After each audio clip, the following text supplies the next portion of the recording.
57. 2021 they reached the quarterfinals as well. Wolves were quarterfinalists last season, very close to a place in the semi-final. Dramatic comeback by Coventry at Molineux knocked them out, but we're just about ready to go for this season's fifth round tie between Bournemouth and Wolves. So already in the quarterfinals, Aston Villa beating Cardiff last night, Crystal Palace have beaten Millwall today, Preston are there as well. They've beaten Burnley by 3-0. We've got full commentary on Manchester City Plymouth later on. But now Matheus Cunha in the old gold and black for Wolves, standing in bright sunshine in the middle of the pitch here at the Vitality Stadium, is waiting for the say-so from Sam Barrett. It could take 90 minutes, it could take 120 minutes, we could go to penalties. VAR involved in all the games in the FA Cup from now on. Sam Barrett, our referee, also mic'd up this afternoon, so any decisions that go to VAR and undergo a review, he will be able to announce those to the fans inside the stadium here, and we're hoping we're hooked up technically, so you will hear that loud and clear on 5 Live and BBC Sounds this afternoon. Wolves have kicked off, they're playing from right to left in the first half. Cunha tries a clever little flick, early little bit of skill inside his own half, chased by Tyler Adams, nutmegs him, glides away down the left, then feels he was fouled, has gone down holding his ankle, gets the free kick, complaining already. What a start though from Matheus Cunha. I'm the boss. His tail is up already and he's turning around to the fourth official going, we're not even 1 minute in and I've been kicked already. I'm not sure he's too happy about his shorts getting dirty either. Scored the winner here last week. Matheus Cunha goes stomping off away to our left. So yeah, Wolves playing from right to left towards the Steve Fletcher stand. Their fans, the travelling fans, are opposite us inside the stadium, in the east stand alongside the pitch, staring into this blazing sunshine. Cunha receives it short on the free kick. As Rob says, shorts muddy. Right sock splattered in mud too. Chip ball down the left for Cunha to chase. Followed there by Tavernier, who starts for Bournemouth today. Bournemouth in the red and black vertical stripes, going long up towards the halfway line. Ball is intercepted there by João Gomez in his white boots. Little 1-2 with Bellegarde. He's now gone down and was caught in the challenge. Bournemouth clear, and that will be a throw in to Wolves. 90 seconds. Wolves have made a decent start in the very little amount of football that we've played. Totti Gomez playing left-sided centre-back. Back to the goalkeeper, Sam Johnston, closed down by Evan Nielsen. Evan Nielsen blocks it, and it goes behind for the goal kick. So goalkeeper gets a touch there, Rob Green. And the heart would have been beaten fast for a second or two. Well, he wasn't particularly grateful for the back pass because of the angle he'd made and the angle that Evan Nielsen was closing him down. He could only go one way onto his left foot, and Evan Nielsen back in the team, full of legs for the opening part of the game, shall we say. And it's something that he's lively about. He's sprightly, isn't he, Evan Nielsen? He wants to get involved. Give you the two team lineups here in just a second. There's already been a red card in one of the 3 o'clock kickoffs this afternoon in League One. John Marquis of Shrewsbury has been sent off for violent conduct in the first minute of the game. So Shrewsbury already down to 10 away to Peterborough, and I can see as well in the National League Southend 1 up away to Yeovil. Kepa for Bournemouth clears with his right foot, it holds up in the air. Semenyo wins the header. Pass towards Semenyo comes from Brooks. He just keeps that in right in front of our commentary position here, tight to the right-hand touchline. Cook is there, outside of his right foot to Brooks. Bournemouth starts zipping it around. Ouattara and Kluivert both on the bench for this one this afternoon. Tavernier and Evan Nielsen have come in for them. Semenyo is strong here on the right, holds off João Gomez, lays it back to Lewis Cook. Tight spaces, and then Cook's touch lets and it goes out for a throw. So Bournemouth 0, Wolves 0, FA Cup 5th round.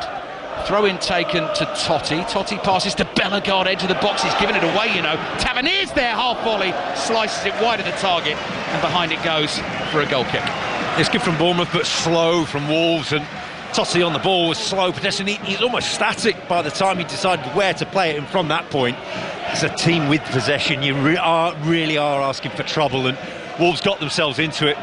Bournemouth score a lot of goals from distance and score a lot of goals winning the ball back in the press, and there we go, we're only a few minutes in and we've seen it.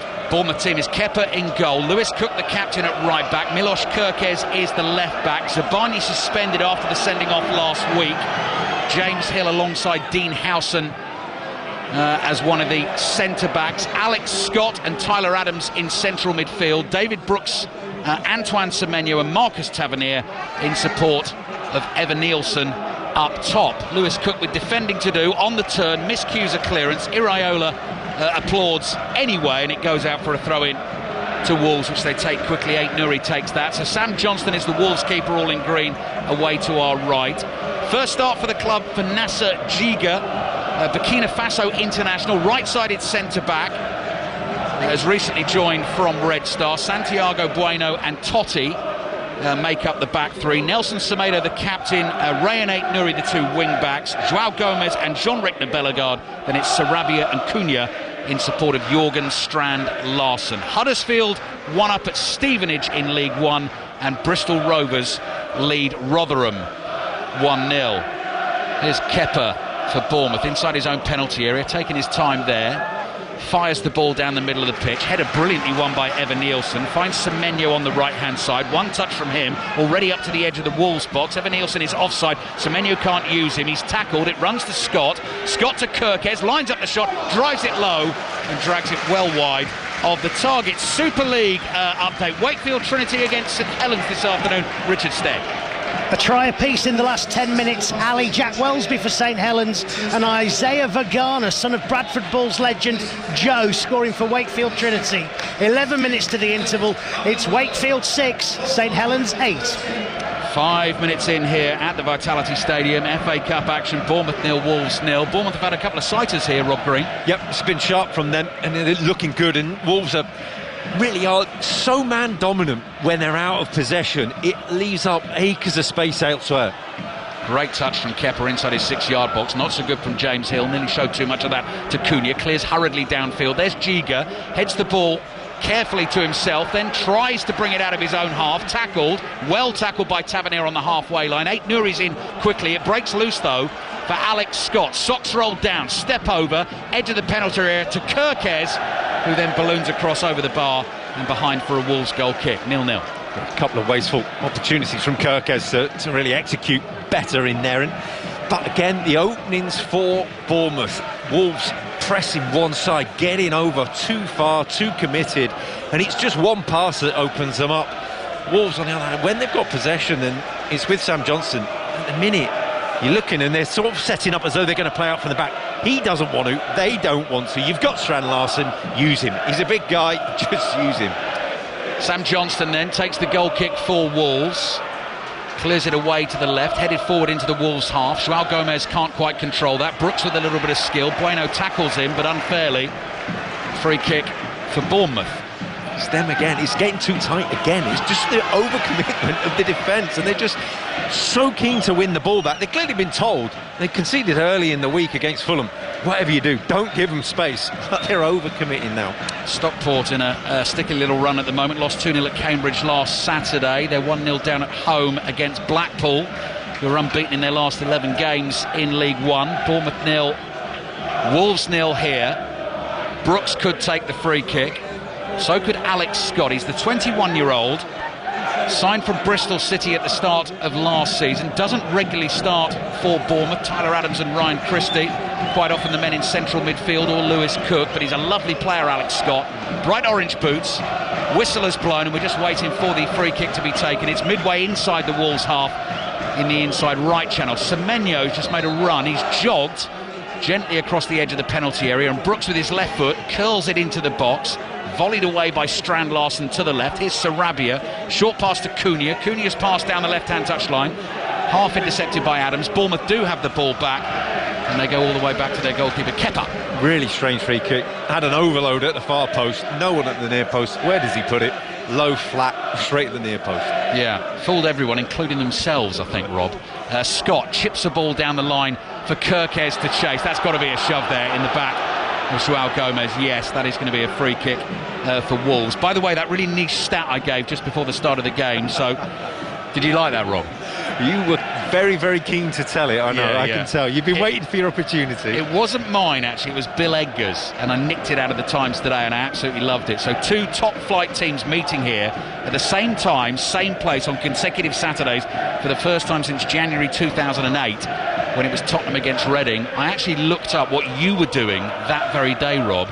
You were playing for West Ham in an FA Cup third round tie against Micah Richards and Neda Manua against Manchester City. It finished 0-0. We drew, and we played him in the league as well. Right, here we go, down the left-hand side for Bournemouth. Cross comes whipped in from the left. Totti Gomez almost ducks underneath it. It runs all the way to Cook on the right. Deep cross from him, way too deep, beats everyone and goes out for a throw-in to Wolves in the right-back position. Shrewsbury down to 10 men in the first minute of the game. They're now 1 down away to Peterborough. Let's check in on some of our games in the Championship this afternoon. 4 3 o'clock kickoffs. We're at all of them. Andy Stevenson at Loftus Road watching QPR against Sheffield United. Well, QPR have started brightly, but they're behind. Sheffield United have taken the lead, and it's a header from Ben Brereton Diaz. A beautiful cross in from Vinny Souza. The QPR defence static, and Brereton Diaz just had to nod it home. It's QPR 0, Sheffield United 1. Earlier on it finished Leeds 1, West Brom 1, so if Sheffield United can win the game they'll get to within 3 points of Leeds. Another try in the Super League. Richard Stead. St Helens have extended their advantage. Wakefield were attacking, but a Tom Johnston blooper allowed Harry Robertson to run 60 metres. 7 minutes to the interval. Trinity 6, St Helens 12.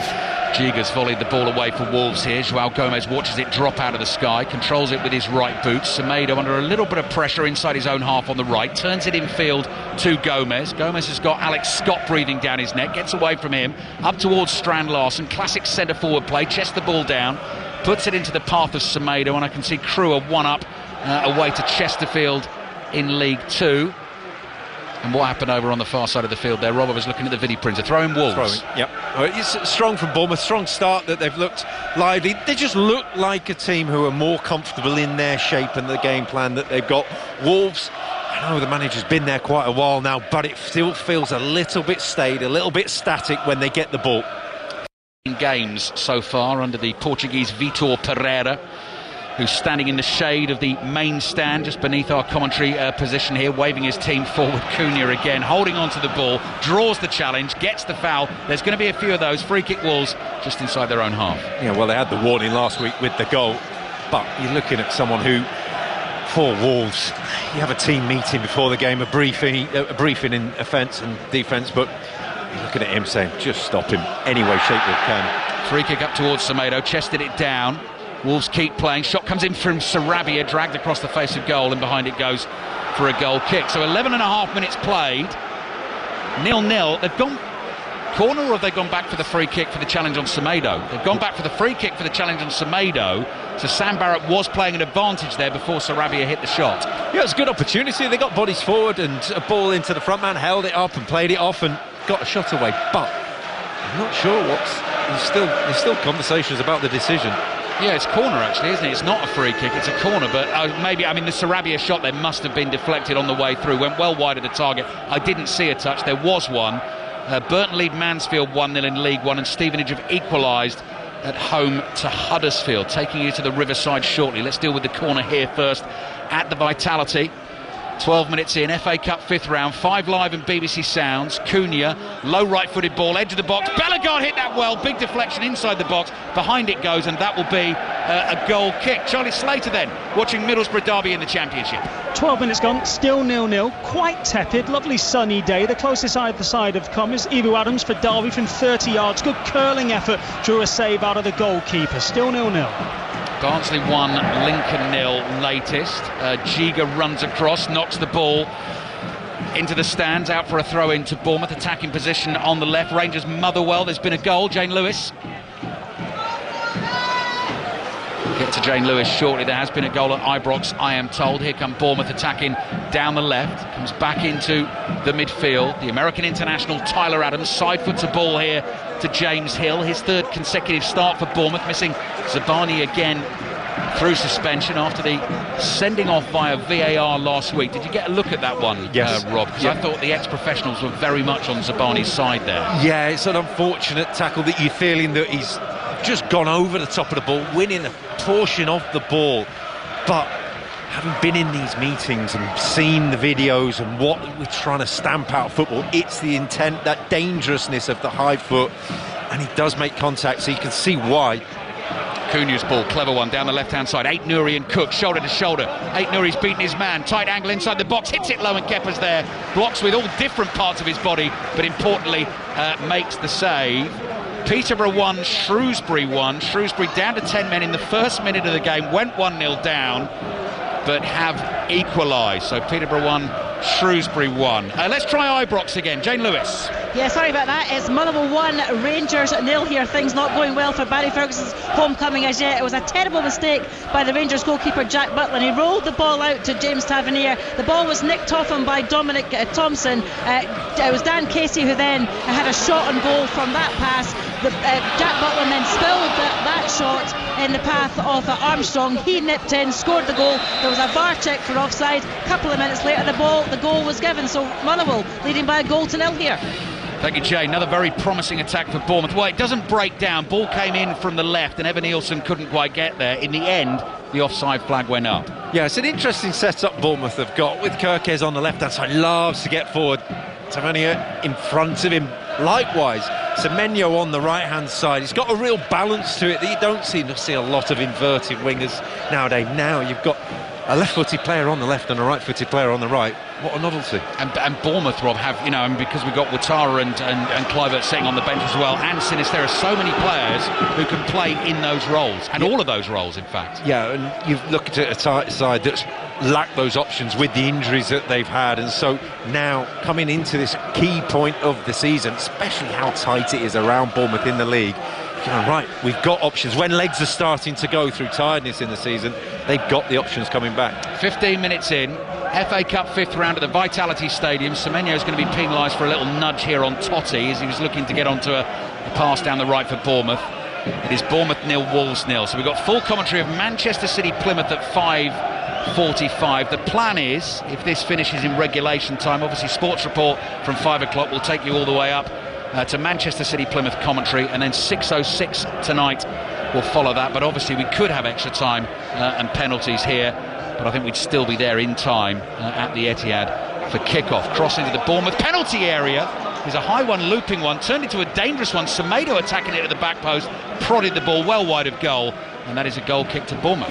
Well, the whole stadium stopped there because the ball went up and it went into the sun, which is behind the stand behind which we're in, and no one could see the ball. I think Strand Larsen, I mean, he's the tallest player on the pitch, just stopped and moved away from the ball. He had no idea where it had gone, so it could have gone anywhere. Kepa's clearance from the goal kick for Bournemouth holds up in a little bit of breeze. Aït-Nouri is able to control it. Semenyo's taken it off him, won it well for Bournemouth, speeding forward, chased by João Gomez, turns away from him, left-footed pass with pace to Adams. Adams across to Scott, immediately keeps the ball moving to the left. There's Kirkes, opens his body up, finds Tavernier just outside the area, cut back here to Scott. Scott shoots, big deflection, and wide it goes for a corner. Stoke Watford latest in the Championship, Pat Murphy.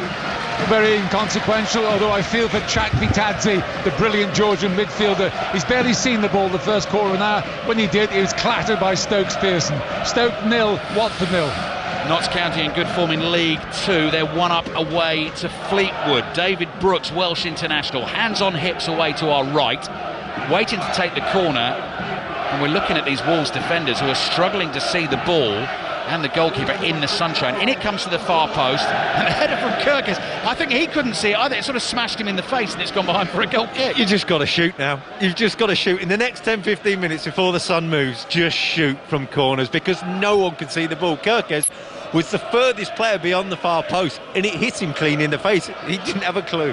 What you need, Rob, is a very fetching pink-framed pair of sunglasses. Our engineer Duncan is wearing a very special pair this afternoon. Something like that could work a treat. Be prepared. 18 minutes in first half. Bournemouth 0, Wolves 0, playing for a place in the quarter-finals of the FA Cup. Kepa gets slightly underneath the clearance here. Ball is spinning high in the air. Two Bournemouth players go for it. It comes off Tyler Adams' back. Another clearance high in the air, headed forward by Totti. Way up it goes again from Lewis Cook, even higher this time. Strand Larsen lets it bounce once. Right old scramash that. And eventually João Gomez takes control of matters, passes infield. Semenyo tries to win it. Totti is there for Wolves. Bellegarde, nice feet, gets away from Adams. He's dragged back, and that'll be a free kick for the away team. Yeah, it's very much smooth, methodical build-up play from Bournemouth, and with some elements of acceleration. With Wolves, if Cunha's not on the ball, it's very much, they've decided, let's just get it up there and find out what happens at the moment. It's not there for Wolves just yet. Sarabia's been fouled, 35 yards out inside right channel. Wolves get a free kick. Harrogate 1, Accrington 0 in League 2. 2 more FA Cup ties tomorrow. We've got commentary on Newcastle Brighton, which kicks off at 1:45.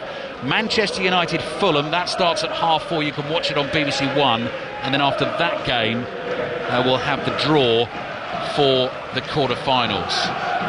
Oxford City 0, Woking 1, FA Trophy quarter-final. Rob Green, of particular interest to you, I know. Yep, potential derby in the semi-final. Derby possibly on the way in the semis. Free kick for Wolves. Bournemouth 0, Wolves 0. Pitch is almost cut in half by shade and sunshine here.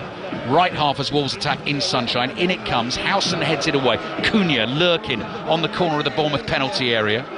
Controls the ball, passes it back here to Sarabia, who took the free kick. Another cross comes into the box, glancing headers wide of the target, and it goes behind for another Bournemouth goal kick. I've had a few of them, Wolves.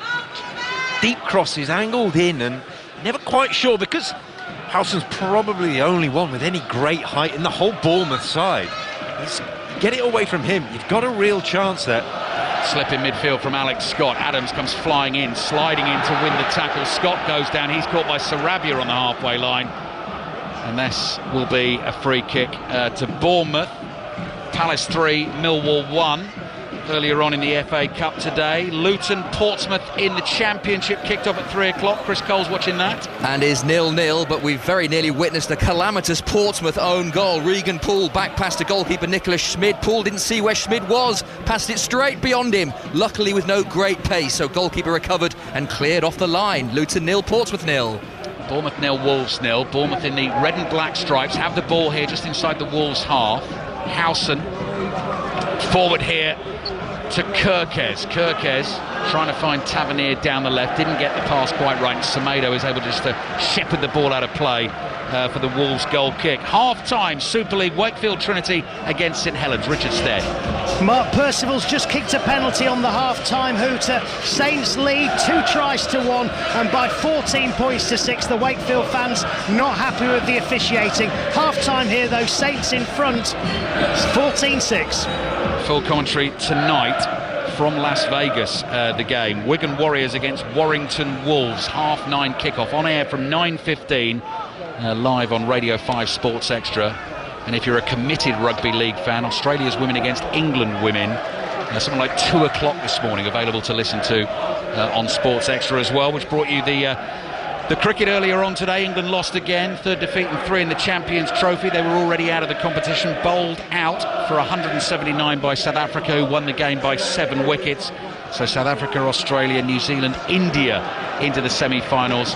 Commentary of those Tuesday and Wednesday. Brooks's ball looking for Evan Nielsen, who made the run into the penalty area, and Jiga is there to tidy up for Wolves. Doesn't mind a run with the ball, Jiga. He's managed to beat a couple of challenges, then flicks the ball over Kirkes, runs into Kirkes, goes down, wants a free kick. And the referee, I don't think he's buying that. I think that's going to be a throw in Bournemouth. Yeah, well done, referee. He's chipped it over. Defender lying on the floor, who was especially prone on the floor, and has looked for it as much as he can. I think he might be given a free kick for a handball as well in there. Right, Chesterfield 0, Crewe 2, latest in League 2. Middlesbrough Derby latest comes from Charlie Slater. Still goalless, 23 minutes about to tick over, but Borough firmly on top now. Had a few good chances, forced through a couple of saves in quick succession, and Morgan Whittaker flicked the outside of the post from range. 0-0. Rangers behind at home in the Scottish Premiership, starting the day 13 points behind the leaders Celtic. They're away to St Mirren at 5:30. We'll have updates of that during the commentary of Manchester City Plymouth in the FA Cup this evening. Free kick Bournemouth will come from deep, and again Alex Scott just has the left hand shielding his eyes from this bright sunshine which is burning across the field towards him. Runs on the spot, whips the free kick into the edge of the box. Poor delivery. Cunha, loose second touch from him, actually drew the challenge from Brooks, knocked it past him but knocked it too far, and it's gone out for a throw to Bournemouth. Scrappy stuff. It was a terrible piece of football between the two teams, and again Bournemouth overloading at the far post. I'm going to give him an excuse here. He probably couldn't see that far across the pitch into the sun, but there was no Bournemouth players near the near post. Wolves have headed the ball down the right here. A couple of skills from Sarabia. Couldn't keep the ball in play. Yes, he could. Bournemouth have won it. Try and break down the left-hand side. Goal at Kenilworth Road, I'm hearing. Luton Portsmouth, Chris Coles. Could be a big goal for the beleaguered bottom club. Luton in front, Jordan Clark with the goal. Ball into the penalty area. A nick of a Portsmouth man hit the post. Clark fired in the rebound. Luton 1, Portsmouth 0. Bournemouth fans not happy. This time João Gomez is down. Evan Nielsen's offering the handshake, and as he goes towards him to offer the handshake, João Gomez very theatrically throws his hands to his face again, rolls around on the floor, unhappy with the challenge. Eventually helped to his feet by the referee. Yep, he's fine. Let's get on with it. Yeah. But it's hotly contested in that midfield when Wolves have got the ball. It feels very much like they're struggling to get from the back three into the midfield, and Cunha's now dropping very, very deep. Cunha with good strength and skill, trying to turn away from Adams, but the ball just crossed the touchline in front of us, throwing for Bournemouth. Semenyo takes that, launches it down the line.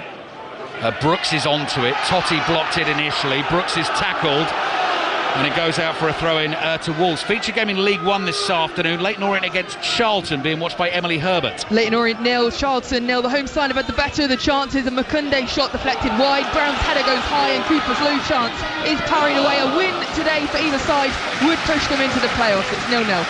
Semenyo's cross blocked at the near post by Santiago Bueno. Totti guilty of losing the ball inside his own penalty area. Yeah, again, too slow Totti this time. And it's not just him, it's the goalkeeper, it's the back three. They're struggling because they haven't got the option of the ball into the midfield. It's a real struggle, and this is a real opportunity. We talked about it from a corner.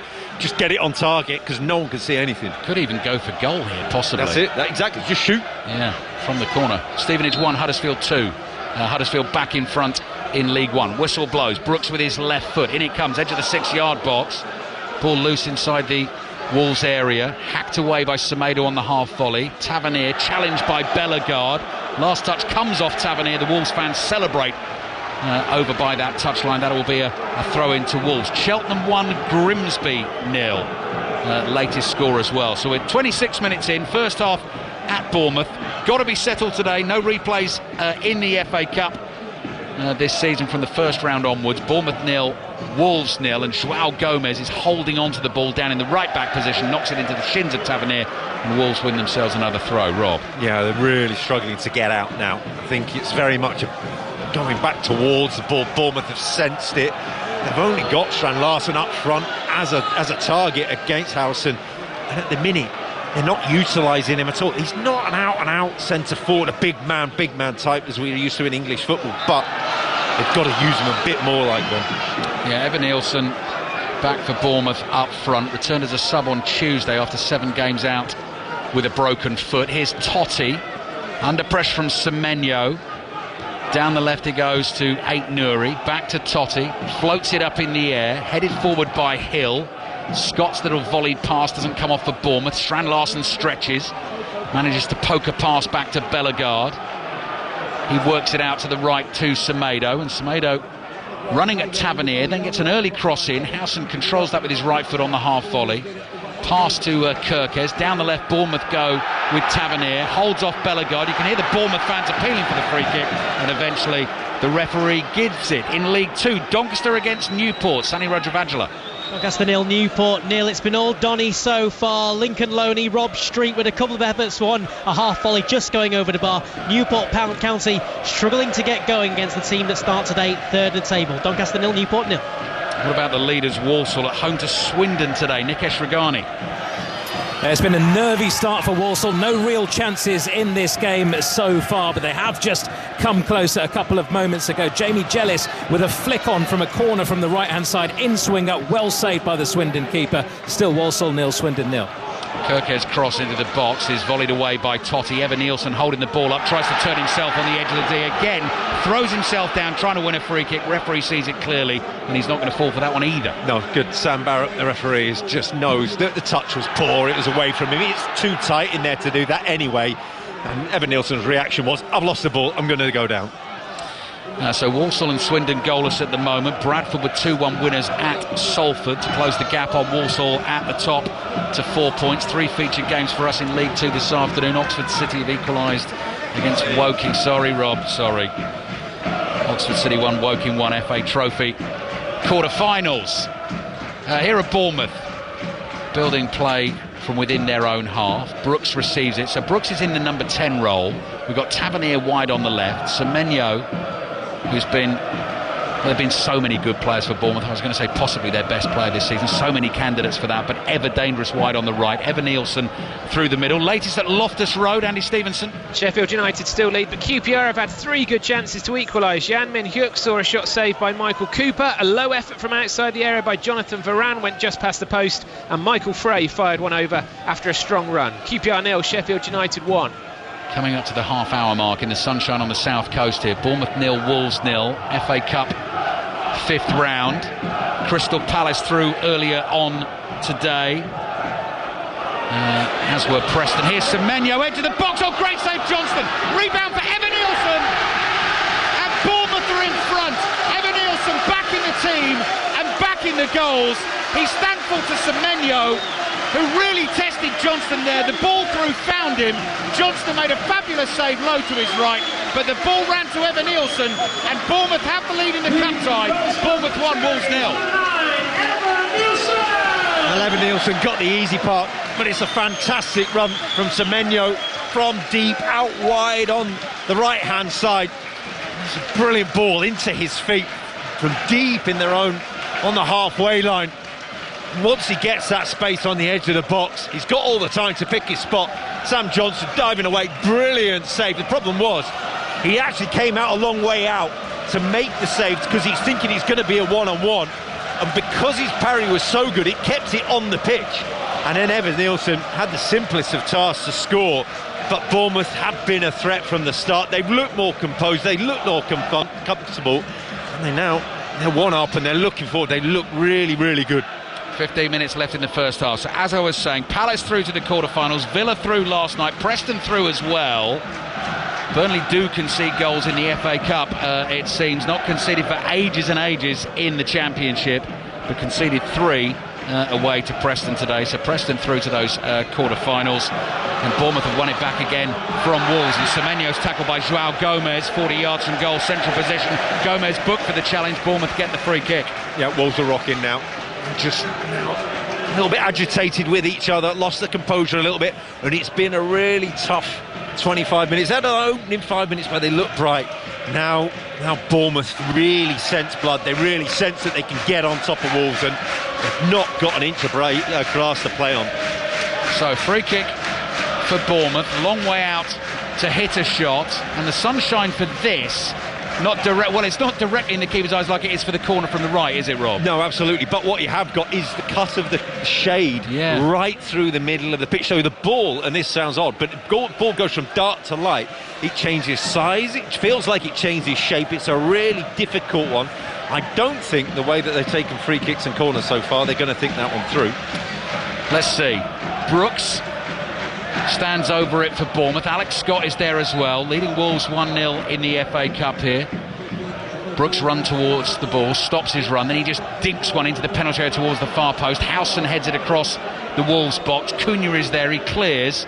Ball on the bounce, high in the air it goes, and I'm hearing there's been a goal at Ibrox. Jane Lewis. There has indeed. It's now Motherwell 2, Rangers 0 here. Tom Sparrow with the second goal to give Motherwell a surprise lead in this one. They're cutting Rangers open so easily. Tom Sparrow to make it 2-0. Barnsley 2, Lincoln 0 in League One. Here Bournemouth leading Wolves 1-0. Howson slips as he hits his diagonal pass. It finds its target. Lots of little holes in the back of Antoine Semenyo's socks. Lays it off to James Hill. Semenyo's trotted off down the right. Ball is coming that way via Adams. Here's Cook.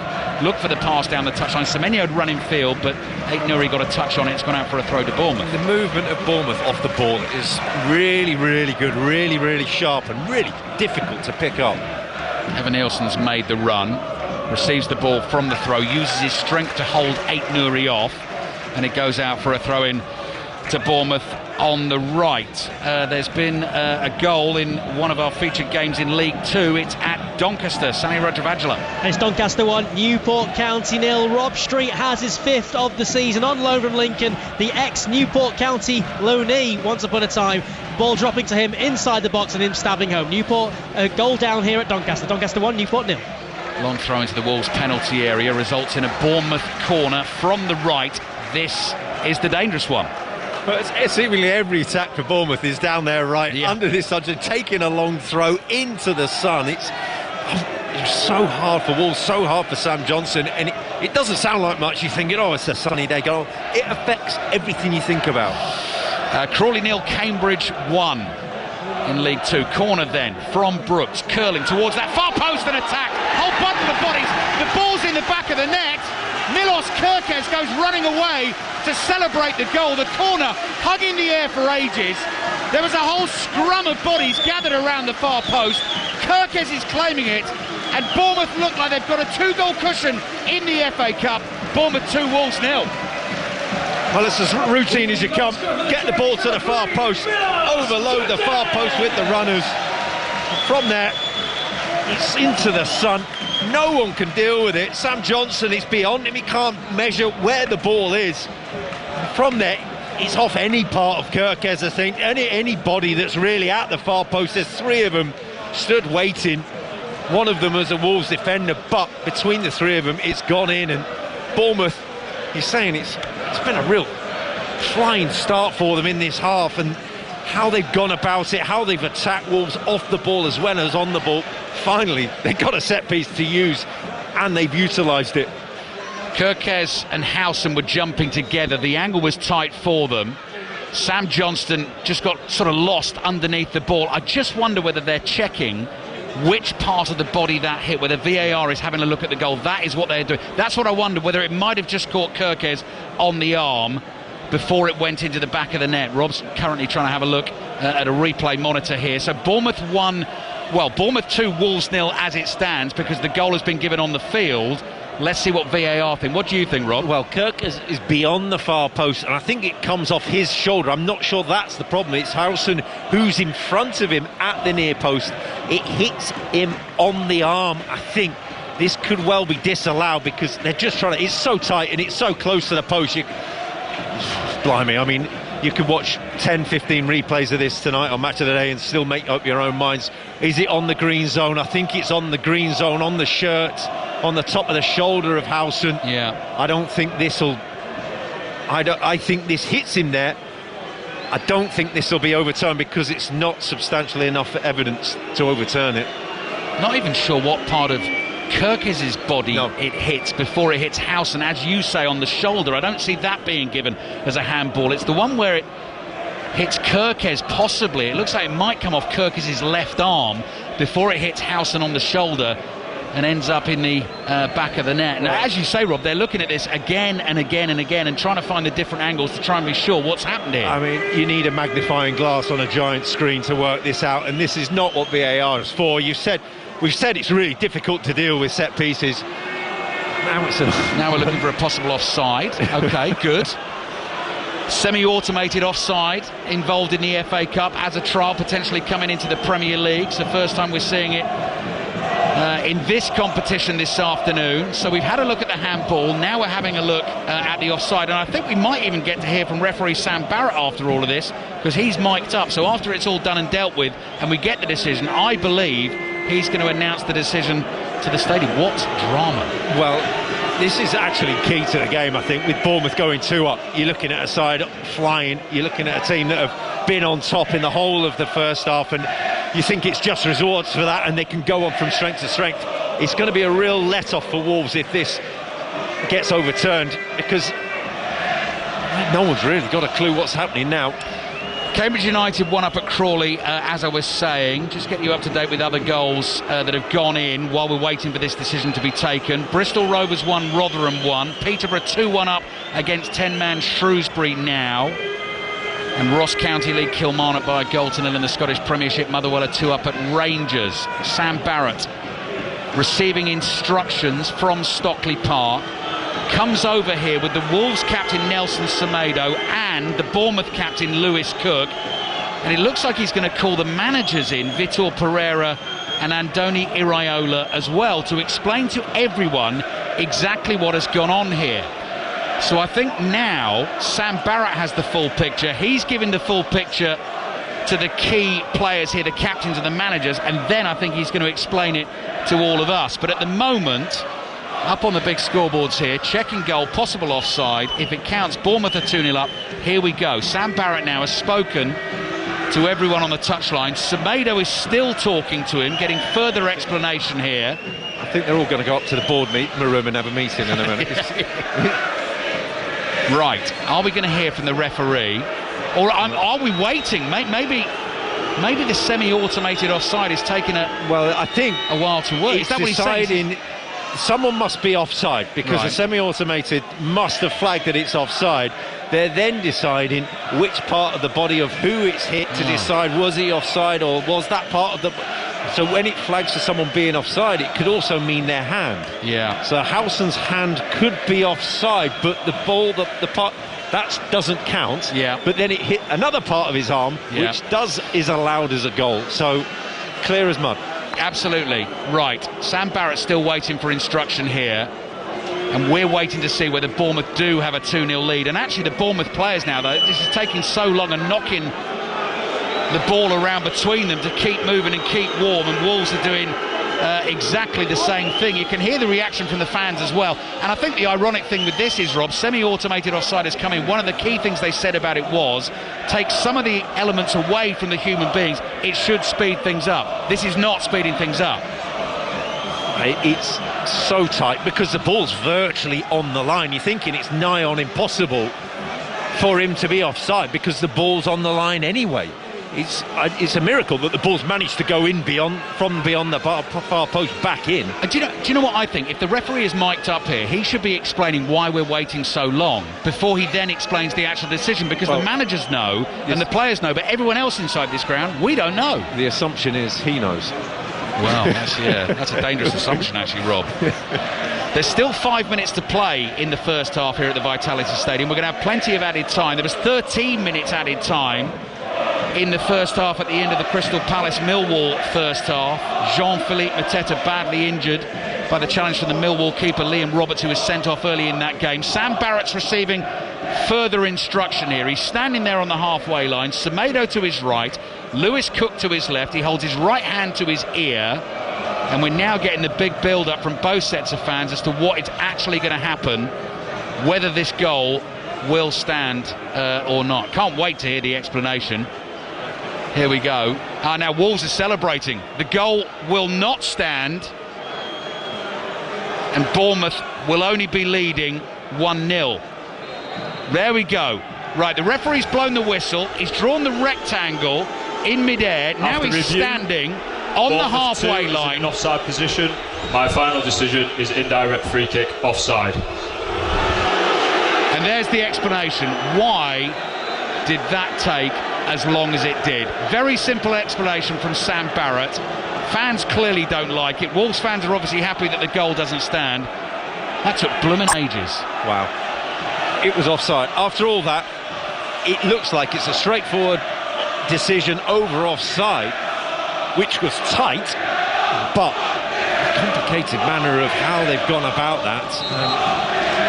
The fans are making their views known. Yes, VAR features in that song, and I'm not really going to give you any of the other words, but I think you can probably guess them or even hear them in the background here. Northampton 1 up at Exeter in League One, and St Johnstone 1 up at Dundee. So, goal disallowed here. Bournemouth leading Wolves 1-0 FA Cup 5th round. Disallowed goal at Loftus Road as well, I'm hearing. Andy Stevenson. Yes, in contrast to where you are, Ali, we've had an old school offside decision here. A diagonal ball headed back across the area by Jimmy Dunn. Michael Frey prodded home, but the assistant's flag was immediately raised. The Blades are somehow still ahead. It remains QPR 0, Sheffield United 1. Quick free kick taken by Cunha for Wolves, just slightly overhit beyond Semedo, bounces twice and goes behind for the goal kick. So had that happened in the last round of the FA Cup, VAR not involved, the goal would have stood because the offside flag didn't go up in real time. But in this round, we've now got VAR, we've got semi-automated offside, and the goal's ruled out. Well, we got to a decision at the end, and whether you agree with it or not is up for debate. But you're looking at the manner of how it went about it. And yes, we are talking about a complicated decision over very small margins, but it was still no better or quicker. Well, let's wait and see how much added time we get at the end of the first half. I read a little piece on the FA's website sort of explaining the semi-automated offsides and what it was going to mean. to all the fans ahead of the games this weekend, and it's said that the semi-automated offside should take approximately 30 seconds to deal with. I mean, that was 5 minutes, I think, minimum. Here come Bournemouth down the left. Tavernier's cross into the back of Semedo. The ball spins up in the air. Oh, Scott's done well there to take it off Sarabia. Nearly beats another Wolves player as well. Bueno comes out to block the driven ball. It runs to Cook on the right. Cook gives it to Brooks. Brooks to Semenyo. Semenyo onto his left foot, thinks about the shot. Wolves defenders all around him. Crossy comes to Kirkes just outside the Wolves area, looking for that 1-2 with Tavernier. Kirkes forced wide. He's got his back to the Wolves goal. Tavernier's in support. 1 minute left before we reach the added time at the end of the first time here at Bournemouth. Howson's down. Bournemouth get a free kick inside left channel. They lead Wolves 1-0. Yeah, Wolves really need to see this through to half-time, and I'm not sure conceding a goal and then getting it but disallowed by VAR was by means of killing the game for them, but it worked in their favour because it just quietened the crowd for a bit, quietened the game for a bit, allowed them to get a bit of respite, but it's still been the same pattern since we restarted. Full commentary of Manchester City against Plymouth. They've already knocked Brentford and Liverpool out of the FA Cup this season. 5:45, 5 Live and BBC Sounds. It'll be followed by 6:06. Match of the day tonight, 10:35, BBC One. Goals and highlights, of course, you can watch as well on the BBC Sport website and app from the FA Cup. So here comes the Bournemouth free kick. 7 minutes of added time at the end of the first half. Scott with the free kick. It's a low dipper into the box. Cunha stoops, heads the ball away. Brooks runs. Passes there back to Kirkes. Kirkes wasn't quite sure where that was going. Slight miscommunication. Then Kirkes looks for Cook on the right. He's coming back from an offside position. That's a good old-fashioned offside. Assistant referee spots it. Flag goes up. Free kick given. Well, there was no disagreeing about it. He was offside. He knew he was offside. Thank you. AFC Wimbledon against Bromley in League 2 this afternoon. It's being watched by Victoria Polly. It's goalless at half-time. Wimbledon 0, Bromley 0. And while Wimbledon have had the better possession, they haven't had to have made the most of Marcus Brown and James Tilley looking lively. It's been at the other end. Bromley have come closest through Michael Cheek. Couple of chances, including a block on the line. And just before the break, Ryan Thompson forcing Owen Goodman into a good save. Goalless here. Bournemouth 1, Wolves 0, so we're into 7 minutes of added time at the end of the first half. Playing for a place in the FA Cup quarter-finals. Aït-Nouri is tackled, falls over. João Gomez onto the ball for Wolves, 40 yards from the Bournemouth goal. Back to Bellegarde, back it comes to Bueno. Forward they go again. Totti here, but Bournemouth are really snapping into the challenges, and Cook just a little over-eager through the back of Gomez. Free kick Wolves. Yeah, it's going one direction, isn't it? The traffic is, and you're looking at Wolves, even when they've got the ball, the body language, everything is towards their own goal. They're really struggling. So they're torn between keeping the ball and actually providing some sort of threat going forwards. They've been told they've got to play, they've been told they've got to keep the ball. They're only doing that by going backwards. That's really good from Bournemouth. Same again there. Look at Semenyo right on top of Totti. He's come back to his goalkeeper Johnston under pressure, hoops the ball forward down the middle of the pitch, and Bournemouth get the possession back again. Yeah, really struggling to get a foothold in the game, get a foothold with the ball. And Bournemouth are doing the same, but they know they're doing it. They're saying we're going to risk it and we can win the rebounds, and they're doing that now. That's the former England goalkeeper Rob Green with us here at the Vitality Stadium. Semenyo holds off Aït-Nouri. Brooks, first time pass out to Cook, right in front of our commentary position here, wide on the right for Bournemouth. Scott, lovely mover with the ball, gliding across the turf, gets it back from Brooks. Closed down by Bellegarde between two Wolves defenders. They've taken it off him. Sarabia. Wolves looking for a counter. Forward to Strand Larsen. Can't hold on to it. Bournemouth have taken it off him. Evan Nielsen here, 25 yards out. Slides the pass through. Kirkes cross to Scott. How's he missed that? Well, the ball's ended up in the back of the net, but that's going to be a handball. Yeah. Sam Barrett has spotted it. It was an open goal. It was superbly worked. The football was delightful, and then Scott, all he had to do with his left foot, and the pass was slightly behind him, was just get a foot on it, and he actually kicked it up into his own hand. It bobbled across the line. I mean, that is a glorious opportunity wasted by Bournemouth. It was incredible football from Bournemouth, matched by an incredible miss, and it's just completely inexplicable. He's managed to almost do a rainbow flick, as the kids call it, onto his own arm. It's remarkable how he's manipulated that up onto his heel. Yes, it's a little bit behind him, but wow. Yeah. What a huge let-off for Wolves. They were torn apart. So Bournemouth lead Wolves 1-0. They've had the ball in the net 3 times. We had to wait 5 minutes. for what we thought was the second goal to be ruled out for an offside. They were looking at a handball first of all, VAR, then we went to the offside, semi-automated offside now involved, and then that one, bizarre handball from Alex Scott. And I'll tell you what, Bournemouth Wolves games this season, so back in November, Bournemouth won 4-2 at Molineux. Kluivert scored 3 penalties, incident packed. Last week, Zabani sent off via VAR, incident packed, and today it's another edition. Well, you talk about that 4-2 game, and I was looking at the records, and Bournemouth were struggling. They were on and off, and not really. They won that game and went on a fantastic run. And to coming into this game, they've been on and off again. And they're looking at this against Wolves to say, right, maybe this is the start of another run, because they've been really, really good in this first half. 4 minutes of the 7 of added time at the end of this first half have been played so far. Bournemouth lead Wolves 1-0. I'd actually forgotten for a second there how they scored and who scored it, but it was Evan Nielsen who scored it. Semenyo's shot, saved by Johnston, got that one locked in the memory bank. All the half times coming with Steve Crossman shortly. Tyler Adams plays back to Kepa Arrizabalaga, who's in an almost white, sort of whitish grey goalkeeping kit for Bournemouth. Brilliant control from Kirkes over on the left. Brings the ball down, forward to Tavernier. Tries to run past Tavernier. He's lost it. Here come Wolves. Cunha lays it off to Gomez. Gomez prods it to his right-hand side. Semedo's crossing. Cunha's header, threw himself at it. No power. Bounces into the arms of Kepa. Now, no conviction in the header. It's slightly behind him. But Bournemouth, both players are committed going forward down the left-hand side. Left themselves open. Here they come again, Bournemouth. Tavernier in that sunshine on the left. Holds onto the ball for now. Movement ahead of him. Evan Nielsen just drifts into an offside position. Has to come back. Kirkes fires a pass back towards the halfway line. Adams is there to Howson. Scott. First time layoff to the left to Adams again. And Bournemouth at walking pace here, in control of the game, leading 1-0. Trying to get themselves into the FA Cup quarter-finals for only the 3rd time in the club's history. Last time was 2021 under Jonathan Woodgate.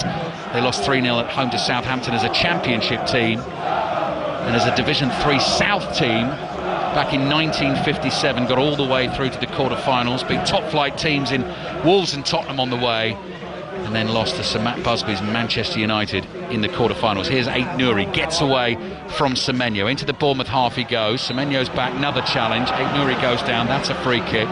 Chance possibly. I mean, Wolves they've just not been able to get a footing in the game, Rob. Well, you mentioned Kepa then a moment ago, and it's the first time we talked about him in half an hour. It's been one-way traffic, and Wolves have really, really struggled. Free kick taken quickly, almost released Aït-Nouri down the left. He passes back to Sarabia. Infield it goes to Gomez, gets the ball onto his right foot, doesn't really see an option. Out to the left he comes again. Aït-Nouri's first touch sends the ball spinning up in the air. Second touch is a pass to Gomez, back to Totti. About 30 seconds left in this first half. Bournemouth lead it 1-0.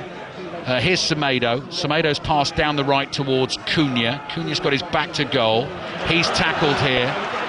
Evan Nielsen looks to make a challenge, so does Tyler Adams. Bournemouth want to take their throw quickly. The referee's going to hold that because Semedo is down hurt. It's not a head injury, he's not given a free kick, but he's stopped the game. Yeah, and he's lucky, he's clever there. He's really, really cute, because he knew that once he'd gone to ground and the ball had hit the advertising hoardings, he was sat nicely to be picked up, to be thrown into the space which he vacated. And from there, if you go, oh, I've really hurt myself there, it just pauses everyone for a second. Con the ref. Surprise, surprise, he's fine and he's back in shape. Well, we have heard the voice of our referee on our coverage this afternoon, live inside the stadium, mic'd up to explain the Bournemouth goal that was ruled out for an offside. Half-time whistle blows. So much to talk about in that first half. I know we've got plenty of other stuff to get around as well. Bournemouth leading Wolves 1-0. They've had the ball in the back of the net 3 times. Actually, Rob, we can deal with all the other incidents later. Bournemouth have been really good. They deserve the lead, don't they? Fantastic. Had a plan, looked really, really composed on the ball, and looked like they could execute it at any moment. For Wolves, you're looking at them saying, we've been poor, we've conceded 3 times, and by hook or by crook, we're only 1 down in this game. How are we still in this? Bizarre first half, really. FA Cup 5th round, Bournemouth lead at half-time. It's 1-0 against Wolves. Rob Green, a couple of, I suppose, mitigating factors for the officials on the long VAR check. First, it was a double VAR check, we've got to say, because there was the handball and then the offside to look at.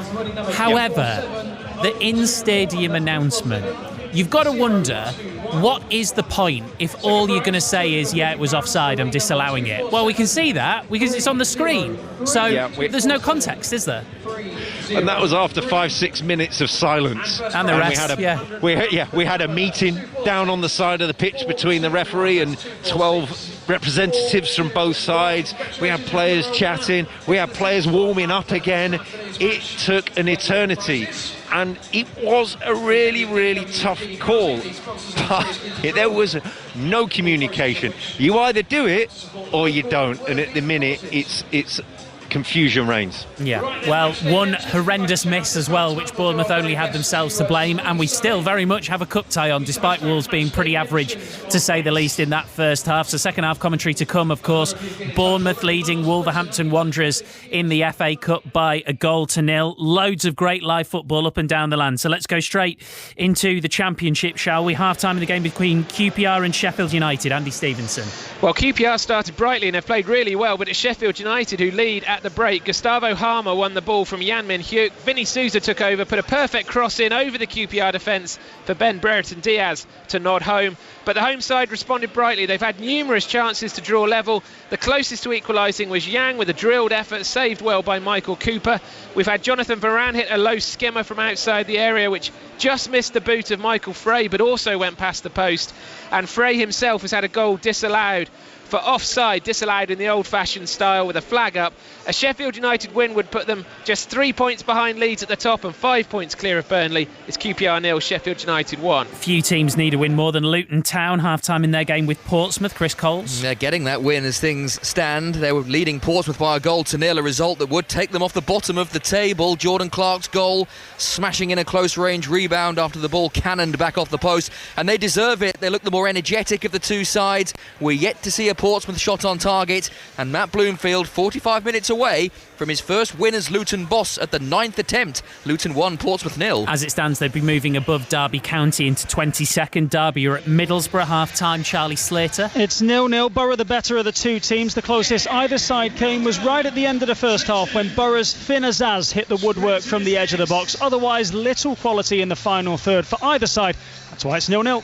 Nothing doing there, nor is there at Stoke, Pat Murphy. No, poor first half. The only chance, low cross from Ince, missed by KMB 6 yards out in the Stoke penalty area.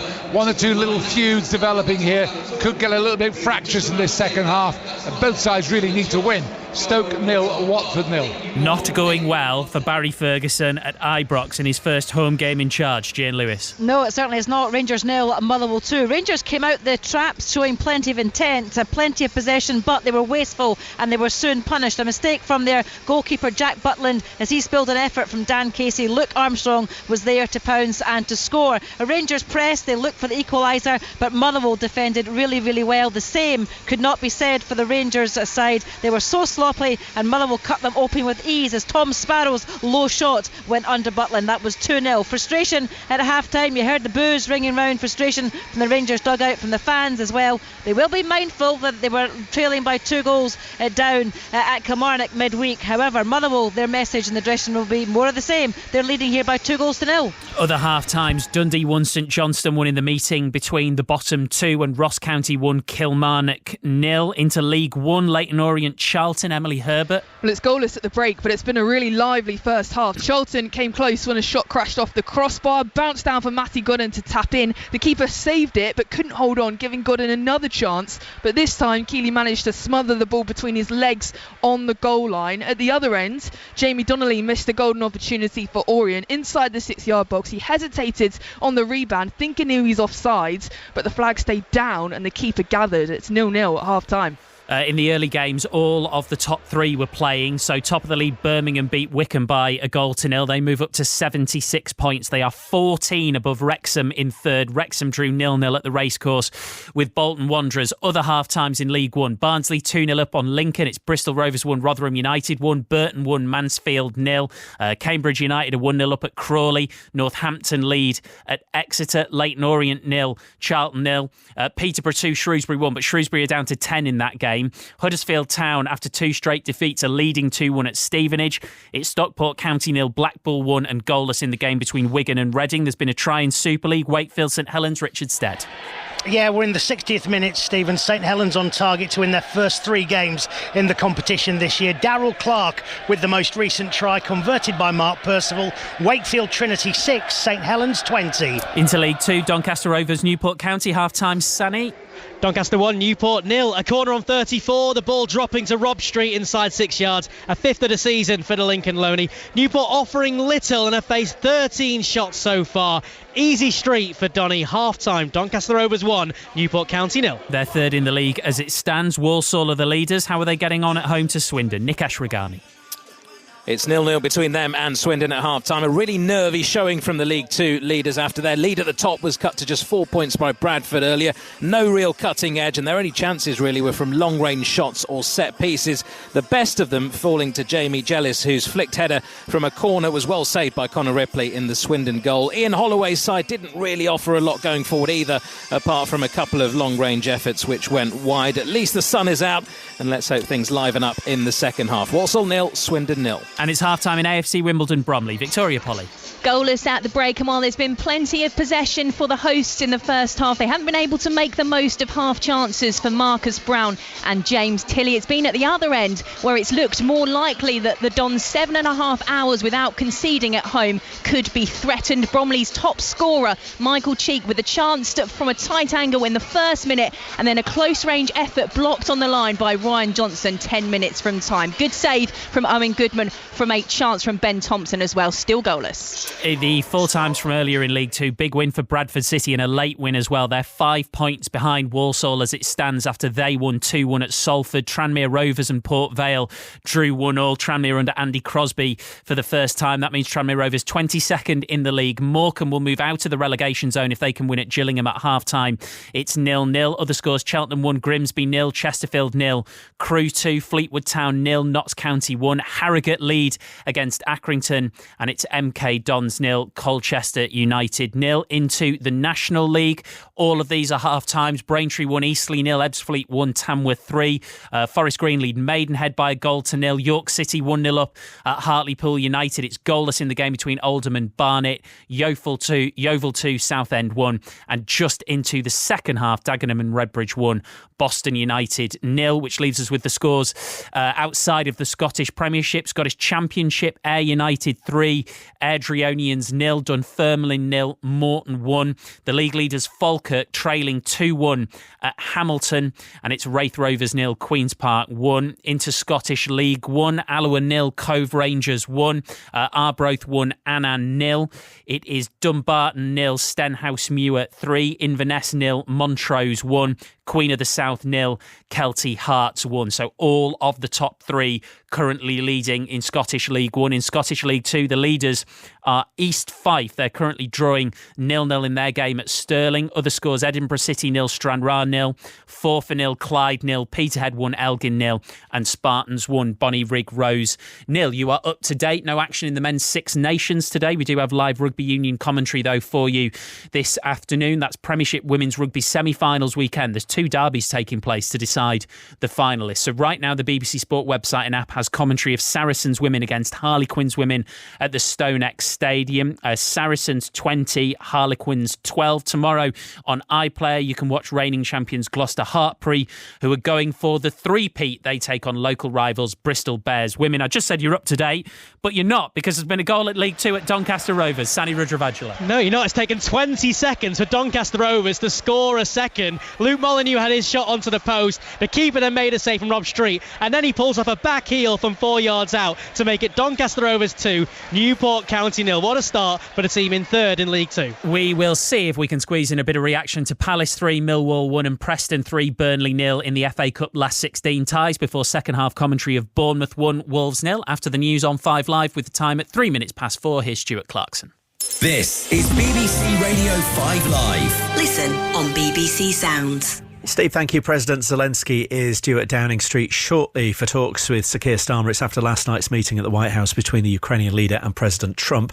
Mr. Trump accused him of being ungrateful for US military support and not being ready for peace. In the past hour, the NATO Secretary-General Mark Rutte has told the BBC he's spoken to President Zelensky twice following that White House meeting and says he told him we have to respect what Trump has done for Ukraine so far. Other news this afternoon, and Pope Francis is said to be resting a day after he suffered what was called a breathing crisis in hospital where he's being treated for pneumonia. Doctors had to clear his lungs and give him an oxygen mask. New figures from the Home Office show more than 2,000 people have crossed the Channel in small boats since the beginning of this year. That's 9% lower than the same period in 2024. And police in Nottingham are questioning 5 teenagers about a stabbing in the city centre. A 17-year-old was seriously injured and 2 others wounded in the attack, which believed to have taken place at a party. This is the football story of the century. It's pandemonium, it's ecstasy. It's an authoritarian regime. For the past 15 years, English football has been dominated by Manchester City. 8 Premier League titles, 6 League Cups, 3 FA Cups, 1 Champions League. And more than 100 charges. Somebody turned up at the Etihad Stadium and effectively served papers. I'm Clive Myrie, and this is Football on Trial, the Manchester City charges. They believe they've got irrefutable evidence. Listen on BBC Sounds. This is 5 Live Sport. The FA Cup with Steve Crossman. Listen on BBC Sounds. Yeah, we'll be back to the football shortly. First, England's miserable Champions Trophy campaign has ended with a 7-wicket defeat to South Africa in Karachi. So that's a 7th one-day defeat in a row. It's the first time England have lost all of their matches in the group stage of a global tournament. And it also spells the end of Jos Buttler's reign as white ball captain. There's no doubt that the talent is there. There's all the makings of putting together a really good side, and I'm sure Brendan and the guys at the top will formulate some plans, and it's down to individuals as well to put their hand up and put a mark down to say that they want to be part of something moving forward and get the team back to where it should be. South Africa go through to the semi-finals as Group B winners. Australia through in second. You can hear the last match of the group stage on 5 Sports Extra tomorrow. That's New Zealand, India, both already through. It gets underway at 9 a.m. In the FA Cup, Preston beat Burnley 3-0. They go through to their first quarter-final since 1966. Here's manager Paul Heckingbottom with Sarah Mulcairns. How good does that victory feel? Yeah, good. Listen, any win's a good win, believe me, any win, but obviously I think the performance is why we got the result. We were very good, and I thought we got better and better as the game wore on. So yeah, really pleased. With the ball we're very good and got better with the game, and without the ball I thought we were good from start to finish. So yeah, deserved victory. How big does this feel for the club?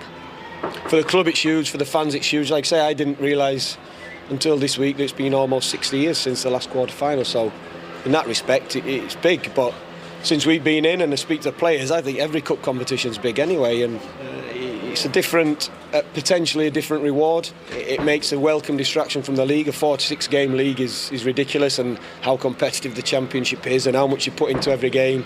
Yet you know what you win when you win the game. It's 3 points, that's it. Whereas you get the excitement in the cup we've gone through, we don't know what we're going to get, and there's a little bit different feeling and excitement, and I think you could sense that today amongst the supporters. Who do you want in the draw then? I'm not bothered. Home draw and I'm happy. That's Paul Heckingbottom. A goal in League One. Stockport County have just drawn level with Blackpool. That one is 1-1 at the moment. Remember, later tonight, Las Vegas Super League commentary. Wigan Warriors against Warrington Wolves, 9:30 this evening on 5 Sports Extra. There is a game ongoing. It's Wakefield Trinity against St Helens, not in Las Vegas. Richard Stead. Just had a video referee, Steve, quicker than the Bournemouth Wolves one, about 60 seconds to decide that Kyle Feld has scored St Helens' 4th try in the corner, waiting on the conversion from Mark Percival. But with 13 minutes to go, it's Wakefield Trinity 6, St Helens 24. Goal at Leyton Orient in League One, Emily Herbert. Yeah, both sides have had chances, and it's Leyton Orient that have taken theirs. Luke Berry has just sent a rocket outside of the box, an absolute rocket into the back of the net. No chance for the Charlton goalkeeper. It's Leyton Orient 1, Charlton 0. Ready to roll at Bournemouth with Rob Green and Ali Bruce-Ball. Second half is just underway. Ball launched forward by Bournemouth. high in the air, has bounced twice and has gone behind for the goal kick. So, sun is shining, fans just making their way back to their seats. Bournemouth leading Wolves 1-0. We do have news on that very lengthy offside decision via VAR that ruled out Bournemouth's second goal. They thought they were 2-0 in front against Wolves. Apparently the technology for the new semi-automated offsides failed. That must have been what the referee came over to explain to the captains and the managers. So Rob Green, they had to go back old school, draw the lines themselves, and that is why it took as long as it did. Evan Nielsen's chasing a ball down the right wing for Bournemouth, and Sam Johnston clears. It goes out for a Bournemouth throw. So there we go. Yep, they clearly didn't have the turn it off and turn it back on again available to them, but looking at Bournemouth and how they went about that first half, really positive, really proactive on and off the ball. It's just how Wolves in this second half, can they come up with an answer to that? Have they got a plan B? Because they should be out of the game. Wolves 1-0 winners here last week. Both teams lost midweek in the Premier League. Bournemouth by far the better team so far today. Stockport have equalised against Blackpool early in the second half in League One. And as we were hearing from Emily Herbert, Leyton Orient lead Charlton 1-0 as well. Barnsley have a third against Lincoln in League One. Barnsley 3, Lincoln 0. No changes made by the managers in terms of personnel at half-time. Wolves in the old gold and black, trailing Bournemouth 1-0, playing from left to right in the second half as we look at it. Here's Semedo, Wolves captain, on the ball. Kirkes right in front of him, gets the cross in from the right, harmlessly bounces into the arms of Kepa. So Wolves attacking the Ted McDougall stand away to our right. That is Bournemouth's own special little place in the history of the FA Cup. That is still the most goals ever scored in a single FA Cup tie. November 1971, first round, Ted McDougall scored 9 against Margate. Here's Kirkes. Bournemouth couldn't quite have had 9 in the first half. They certainly could have had 3 or 4. By far the better team, but Aït-Nouri comes forward quickly for Wolves down the left. Cunha's tackled inside the penalty area. Thought he'd won a decision, goes against him, so it's a goal kick for Bournemouth. So 2.5 minutes gone, second half, Bournemouth 1, Wolves 0. A bright start, as what they were in the first half really from Wolves. The first 5 minutes, well, at the start of this second half, they've looked to go a little bit more direct, a little bit forward more early, and just play in Bournemouth's half for a bit. And you're thinking, why didn't you do that in the first half? Recognise that on the pitch. They clearly didn't. They spent most of it camped in their own half. Rotherham 2-1 up at Bristol Rovers, I see. Accrington have equalised away to Harrogate. Goal at Loftus Road in the Championship, Andy Stevenson. Sheffield United extend their lead, and it's a beauty from Tyrese Campbell. He takes it with his left foot high into the corner of the net. It's QPR 0, Sheffield United 2. Sheffield United win takes them to within 3 points of Leeds. Earlier on in the Championship it finished Leeds 1, West Brom 1. This is Bournemouth 1, Wolves 0, FA Cup 5th round. Cunha looking to slide one through the gaps there, trying to find Strand Larsen. The pass was intercepted. Here's Tavernier on the left for Bournemouth, finds Brooks. He just had to wait for that pass to arrive, then he sets off, starts his run. Tavernier keeps going down the left, gets it from Brooks. His cross is blocked, and behind it goes for a corner. So Bournemouth have Kepa in goal, Lewis Cook, James Hill, Dean House and Milos Kirkes as the back four. Alex Scott in for the injured Ryan Christie in midfield this afternoon, partnering Tyler Adams in there. Brooks, Tavernier, Semenyo in support of the goal scorer Evan Nielsen, who'd only scored 1 in his last 10 appearances before this game today, but has the goal that has Bournemouth in front. They're waiting to take their corner. Sam Johnston is the Wolves keeper. Nasser Giga, Santiago Bueno and Totti the back three. Semedo and Aït-Nouri the wing back. João Gomez and Jean-Rickner Bellegarde in central midfield. Sarabia and Cunha in support of Jorgen Strand Larsen. 4 minutes gone, second half. Bournemouth's corner will be coming in from the left once the referee is happy that he's got everything sorted inside the 6-yard box, because a Wolves player has ended up flat on his back. João Gomez, I think, in the back of his own net there, bit of push and shove going on off the ball. Yeah, he's just got his one job is to keep Brooks away from Sam Johnson, and Brooks has been that sharp around Sam Johnson. He actually left him for dead within the 6-yard box, and he ended up in the back of the net. Yeah, a bit of pride to be swallowed there. Yeah, I think for João Gomez. This isn't helping Wolves. They struggled on that corner which they put in towards the end of the first half, and Bournemouth all waiting beyond the far post. Clearly got the memo, hit it far post Slightly different now in terms of dealing with the sunshine. Doesn't seem to be causing as much of a problem. The shadows are lengthening. The roof of the main stand is increasingly getting across the pitch. Corner into the near post. Aït-Nouri leaps and heads it away. Tavernier's first time ball is crisp and finds young Alex Scott. Little step over. 2 Wolves players in front of him. Tries to get the low left-footed cross in. Blocked by Aït-Nouri. It goes behind for another Bournemouth corner. Grimsby have equalised against Cheltenham in League 2. Cheltenham 1, Grimsby 1. And it's Burton 1, Mansfield 1 in League 1. Corner for Bournemouth. They're in the red and black vertical stripes. Attacking the goal away to our left. Steve Fletcher stand whipped in at pace into the near post. Headed up in the air by Evan Nielsen. Comes back out to the left for Bournemouth. Scott has Tavernier running beyond him, but Scott decides to go back into his own half, and Kepa's all alone there. The Bournemouth keeper. A couple of touches from him. Side foots a pass to Semenyo on the right, and Semenyo just moves away so easily from Cunha, takes the ball past him, runs into a bit of trouble here. Semedo makes the tackle, and actually it's gone out for a throw-in to Wolves. Wolves 1, Bournemouth 1, Wolves 0. It was a poor choice from Semenyo. He's on his own, and Cunha was always going to press him, but not really track back as hard. I think he knew that, but then kind of ran down a dead end, and you're looking there, you've got all your players up there, just get it in the box. Aït-Nouri's pass down the left for Sarabia to chase. Great defending from Howson, followed him all the way out there, and then at the crucial moment, Rob just leant into him, knocked him off balance, behind it went for the goal kick. Yeah, he's looked really, really composed, and class act at the back there on the ball. There was one moment in the first half, a cross came in, really awkward, just skipping up at him, just nudged it away, and he's just dealt with it, and everything he's had to do, he's done with real style. 19 years old, Dean Howson, signed from Juventus in the summer for 12.8 million. Bournemouth have done some very, very good business indeed there. Spanish youth international, wears number 2 in those red and black stripes. The ball is with the man in green. That is the Wolves goalkeeper Sam Johnston, who started all 3 FA Cup games this season. Wolves trailing Bournemouth 1-0. Full commentary of Manchester City Plymouth to come here on 5 Live and BBC Sounds. The game kicks off at 5:45 tomorrow. We've got Newcastle Brighton in full.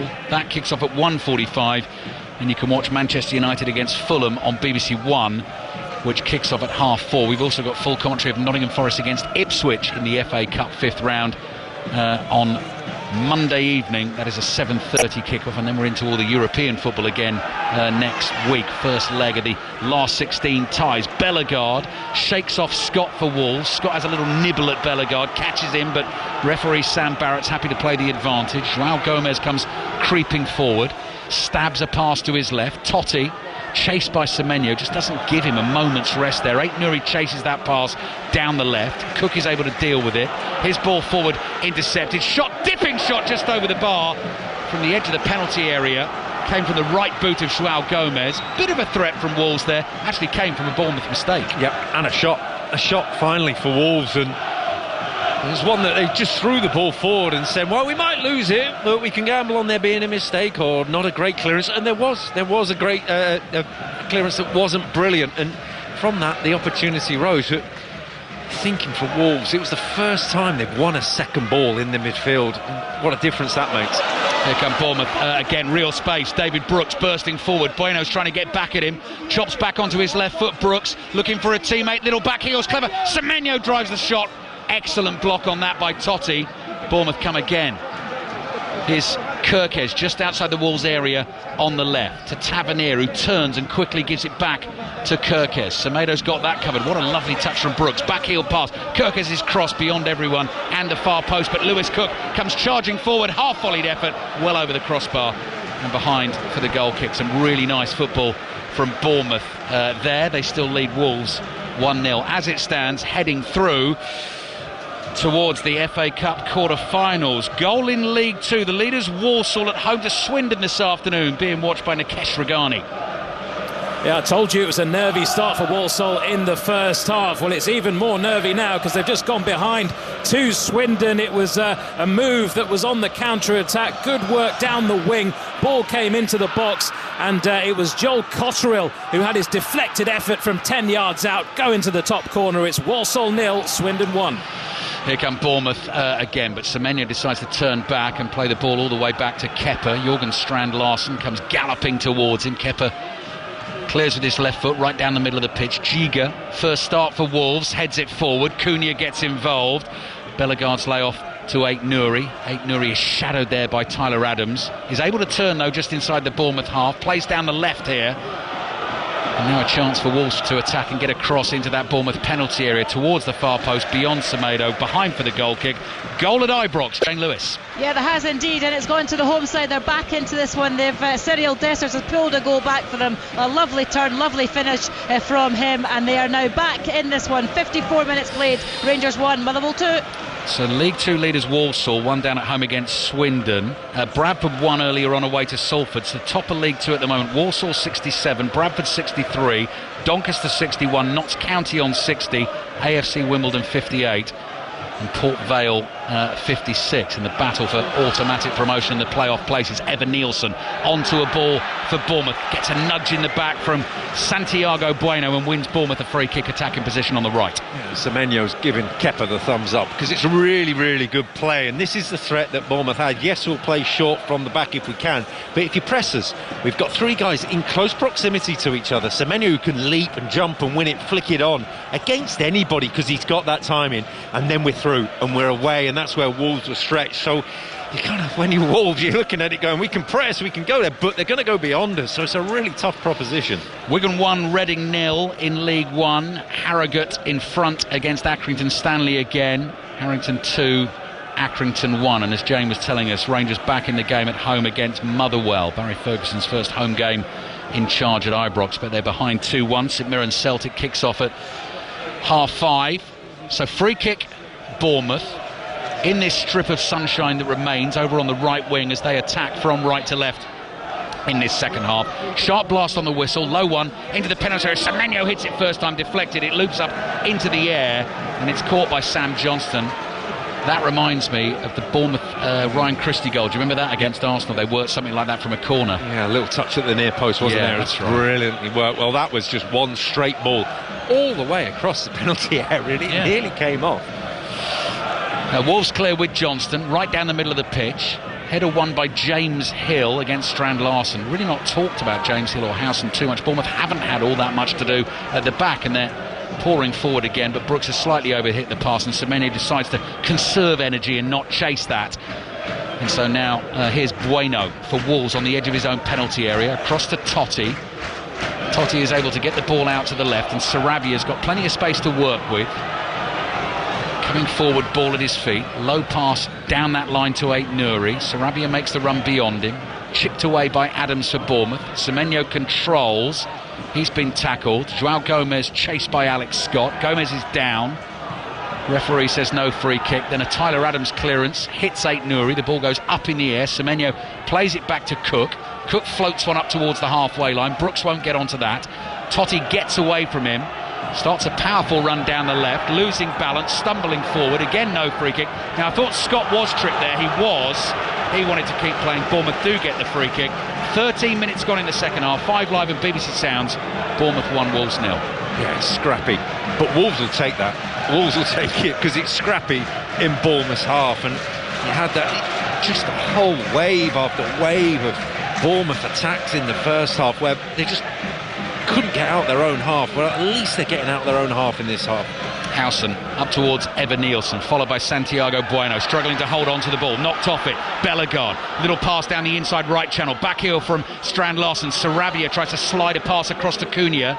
It was half deflected. Cunha chases it back, gets it again. Long range dipper, wonderful goal from Mateus Cunha.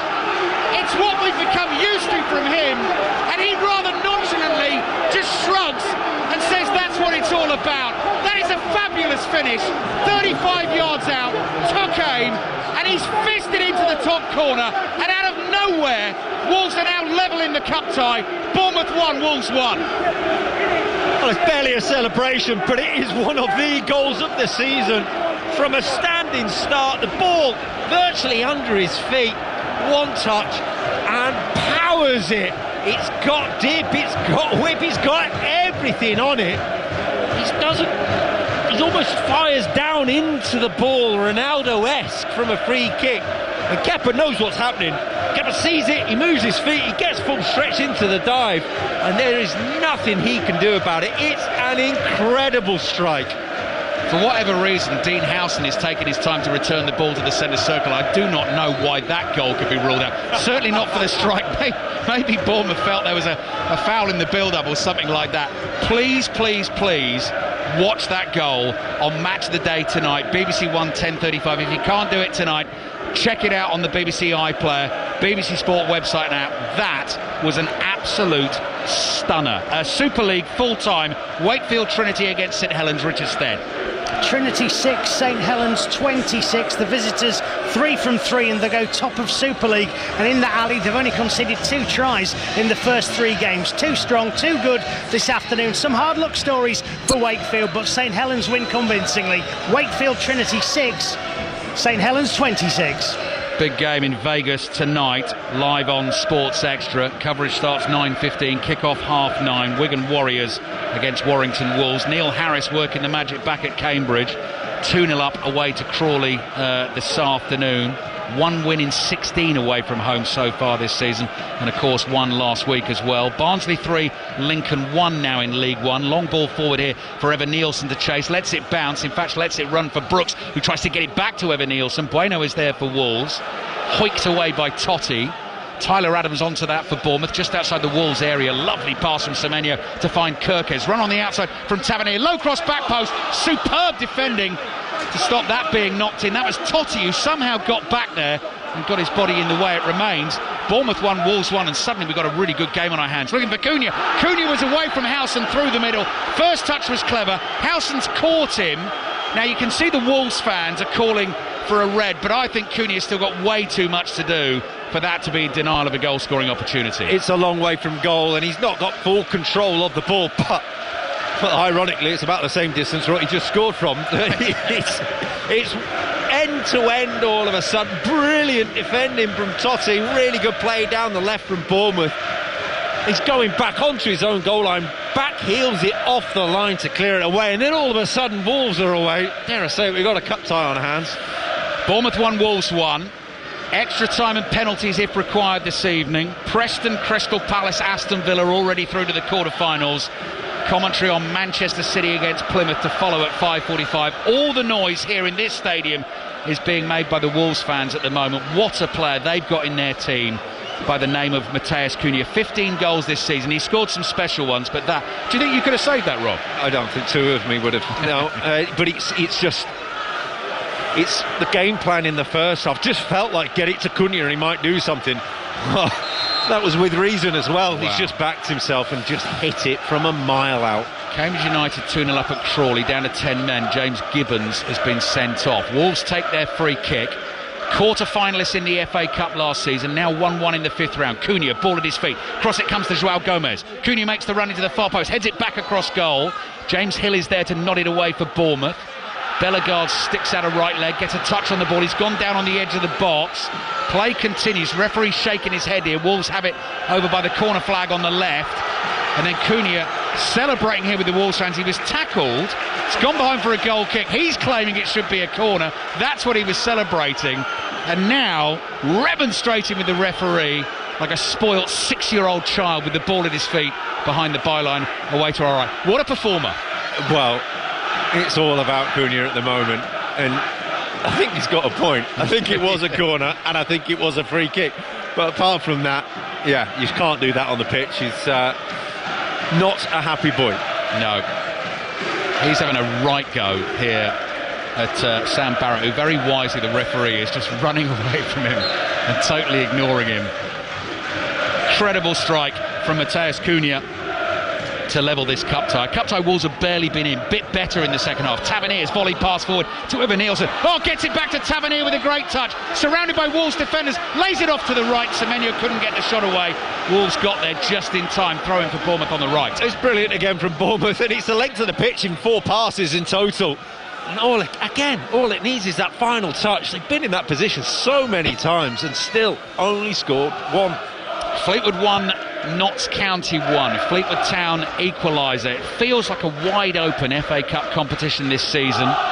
Manchester City and Manchester United, amongst the teams left in, both serial winners of the competition, but both so inconsistent this season, so vulnerable, so beatable, you do feel, and so many teams left in, like Bournemouth, for example, who've either never won the FA Cup, never played in an FA Cup final, or clubs like Wolves, not won it since 1960, Aston Villa since 1957. Penalty at Loftus Road, Andy Stevenson. It's a penalty for QPR, given for handball, and it's Michael Frey, the big bald Swiss striker, with the ball on the spot.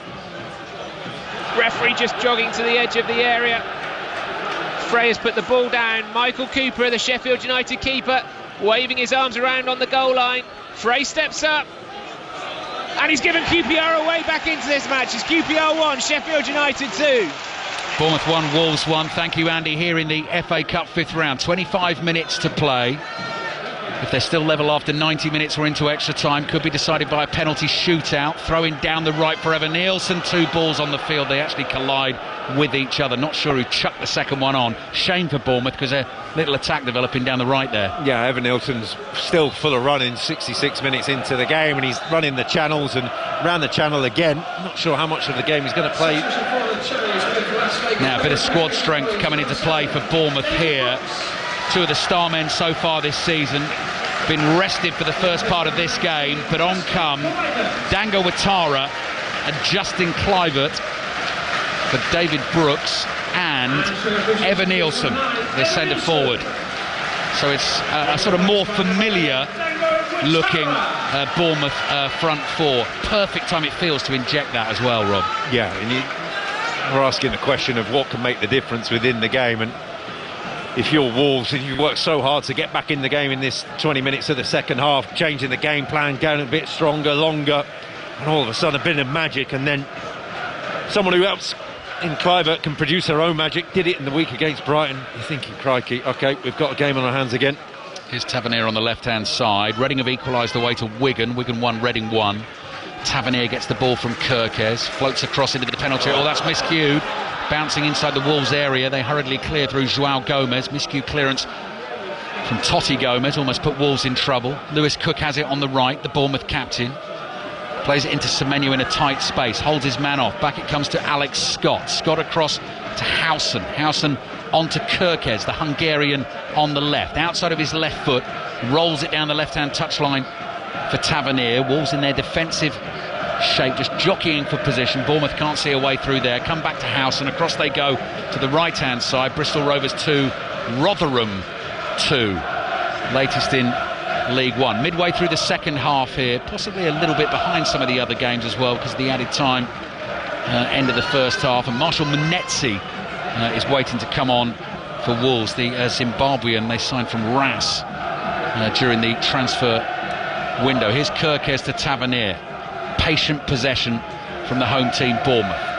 1-1 against Wolves. Howson trying to thread it through the lines, finds Kluivert. Kluivert, clever pass. Dango Ouattara hits the shot, sliding block by Totti, and Bournemouth get a corner. 2 subs involved immediately. Straight away, and it's a really good movement, really clever movement from Kluivert, just to drift a little bit, and then the acceleration was key from him. The pass didn't have the acceleration itself into Ouattara, allowed the block to come in. Triple change coming for Wolves. Fleetwood now in front against Notts County 2-1. Barnsley have a 4th at home against Lincoln. Barnsley 4, Lincoln 1. Bournemouth corner to be taken from the left wing by 21-year-old Alex Scott. Kluivert is lurking on the edge of the penalty area. Scott's delivery is high to the far post. Johnston stretches, flicks out a right arm and paws it away. Howson has Cunha breathing down his neck, tries to knock Howson off balance. Cunha has the ball at his feet, low pass, poor clearance, intercepted by Semenyo. It comes across to Hill. And Bournemouth now attacking down the left. Kluivert rolls it out to Scott. Scott onto his right foot, back heel to Kirkes behind him, fizzes that cross into the Wolves penalty area, headed away only as far as Lewis Cook. Semenyo gives him a shout, corner of the Wolves box on the right, takes it past one defender, thought about the shot with the left foot, couldn't find space for it. Kluivert across to Kirkes again, pokes a ball through the channels. He was fouled as he did so. Bournemouth free kick coming. Let's check in on Leyton Orient Charlton in League One though. Emily Herbert. But it's still Leyton Orient 1, Charlton 0, but there was almost an equaliser for Charlton on the goal line again. Orient with their second goal line clearance of the day. Josh Keeley manages to scramble it twice, and then a kick away from Pratley, who injures himself in the process but is back on his feet now. But 75 minutes on the clock. It's Orient 1, Charlton 0. Triple change coming for Wolves, but not just yet, because they've got a set piece to defend. Free kick for Bournemouth. It's 1-1, FA Cup 5th round. Kluivert is over it, waiting to take. Referee is happy. He's marched the one-man Wolves wall back the 10 yards, standing just behind that white line of vanishing spray, taking you to AFC Wimbledon shortly. There's been a goal, but here's Kluivert with the free kick. Into the area it comes, headed away, falls at the feet of Cunha, and on the half volley just hoofs it downfield and out for the throw. So AFC Wimbledon against Bromley. Victoria Polly. It's AFC Wimbledon 0, Bromley 1. It's been all Wimbledon this second half, but Bromley have capitalised on a mistake at the back. A mix-up between defender Joe Lewis and goalkeeper Owen Goodman. And Corey Whiteley was able to pounce and make it Wimbledon 0, Bromley 1. Triple change now taking place for Wolves. So Rob Green is scribbling furiously, and I'm just going to, like in the classroom back in the day, try and cheat a bit here and look at what he's doing. Nelson Semedo is coming off. Matt Doherty is coming on. Andre and Munetzi are the other two to come on. Joao Gomez is going to be replaced by Andre, and Sarabia is coming off for Munetzi. Thank you, Rob. Thank you, John Southall, producer on my left. John and I are starting an epic road trip. On Monday we're heading over to Belgium for the start of our Champions League coverage next week. Club Brugge against Villa, 5:45 kickoff in the Champions League on Tuesday. This is Bournemouth 1, Wolves 1 in the FA Cup. What's happening in the Championship? Bottom of the table, Luton against Portsmouth. Chris Coles. Luton still leading Portsmouth by 1-0 and are 12 minutes away from a big result, which would take them off the bottom of the Championship. Would be their first win in 13, would be Matt Bloomfield's first win as Luton boss. It's sizable, and Luton are playing well and deserve this 1-0 advantage. Earlier on in the Championship today, Blackburn 1, Norwich 1, Leeds, the leaders 1, West Brom 1, Oxford 2, Coventry 3. Goal at Doncaster, Sani Rajavajla. It's a third for Doncaster Rovers. Doncaster 3, Newport 0. Absolutely superb from Luke Molyneux. Diagonal ball to him, it bounced inside the area and he strikes it across the keeper for a 14th of the season. Rovers excellent here. Doncaster 3, Newport 0. Yeah, that goal's just flashed up on the video printer, 5 Live and BBC Sounds. It's your usual Saturday afternoon service. This is Wolves 1, Bournemouth 1. Luton leading Portsmouth 1-0 as Chris Coles was telling us. Middlesbrough and Derby still goalless. Sheffield United 2-1 up away to QPR. QPR scoring from the penalty spot to get back into the game. It's still Stoke 0, Watford 0. And Rob Green, we are maybe 20 minutes, a little bit more away potentially from extra time in the FA Cup here. Yeah, and you're looking at the way that Bournemouth have gone about it, the subs that they've made. Oh, good run. Semenyo down the right. Cook found him. Semenyo with pace, looking for the byline. Good defending from Totti, stuck with him, gets a foot on the ball, and Ait Nouri will have a chance to clear. Strand Larsen's got a lot to do to hold on to this. He stretches, tries to do that. He fouls Alex Scott. Free kick for Bournemouth, Rob. Yeah, isolated there when he comes out. His touch wasn't perfect. Surrounded by Bournemouth players, it's got to be better. And that's not to say it was horrendous. He just needs to make it perfect, and he's put his team back under pressure. Right, told you it was goalless at the Riverside. Not anymore. Charlie Slater. Middlesbrough have the lead. Finn Azaz again scored on Tuesday night, has scored on Saturday afternoon. The ball fell to him after a string of chances inside the penalty area, and he smashes it home. Middlesbrough 1, Derby 0. Gillingham 1, Morecambe 0 in League 2. If this game doesn't go to extra time, Sports Report will be there with Steve Crossman at 5 o'clock. If it does, we'll obviously continue with the commentary here. We're heading towards full commentary of Manchester City against Plymouth in the fifth round FA Cup tie. Delivery of the free kick. Oh, the header from Howson goes flying over the crossbar. He puts his head in his hands there. That was close. It remains 1-1. Well, whenever there's been a good ball into the box from set pieces, they've caused problems. It's just time and time again they hit the near post, and this one wasn't. They managed to hit the tallest player in their side, and he's a good chance. What's the game been like at Stoke this afternoon? Stoke Watford being watched by Pat Murphy. Attritional, Alistair. 0-0 tells you all about it. Few chances, few inspiration. If I tell you the nearest to a goal was a deflected header by Wilmot, the Stoke defender, onto his own post, you'll get the gist. Stoke 0, Watford 0. Got the gist. Thank you, Pat. 15 minutes to go of the 90 here. Bournemouth 1, Wolves 1. Tavernier on the ball. Finds Kluivert. Kluivert looks to his left, sees Kerkez in space. Matt Doherty now in that defending position for Wolves. Kerkez passes the ball across him. Back it comes to Howson, who's got the black gloves on, but the short-sleeved black and red vertically striped shirt of Bournemouth. Kluivert receives it on the left. Back onto his right foot he comes. Turns 180 degrees. Turns again. Curls the cross into the area. Totti heads it away. Hill is there for Bournemouth. Nearly tackled by Strand Larsen. Got the pass away just in time to Lewis Cook. Hill's there in support. Comes across to Adams. Vitor Pereira's looking a little anxious here, waving his right arm, trying to make signals to the Wolves defenders as they try and cover all the angles here from Bournemouth. Attacking down the left with Tavernier. Tavernier, two defenders in front of him, passes in between them. Scott finds Tavernier on the left. Well worked by Bournemouth. Eventually it turns into a Bournemouth corner. Yeah, patient play from Bournemouth and really good. And Pereira's out down here to say, look, just get forward a bit more to the Wolves players. It just feels like they're sort of slowly creeping into their own half, happy to defend, and you feel like if anyone's going to get one, Bournemouth have got back on top of this game. They're in the ascendancy.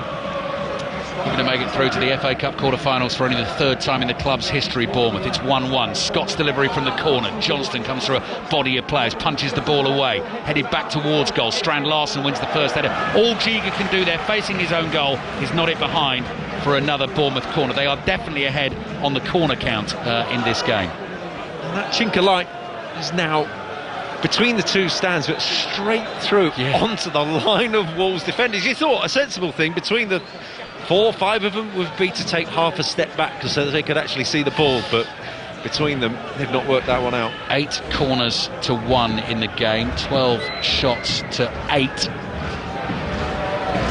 and another corner coming in from this left-hand side. It's almost like someone shining a torch, that thin slither of light coming out of the Steve Fletcher stand. Scott goes deep and high to the far post. Howson neds it back across goal. Johnston scrambling, somehow gets something on it, palms it away to his left. Chance for Wolves to clear.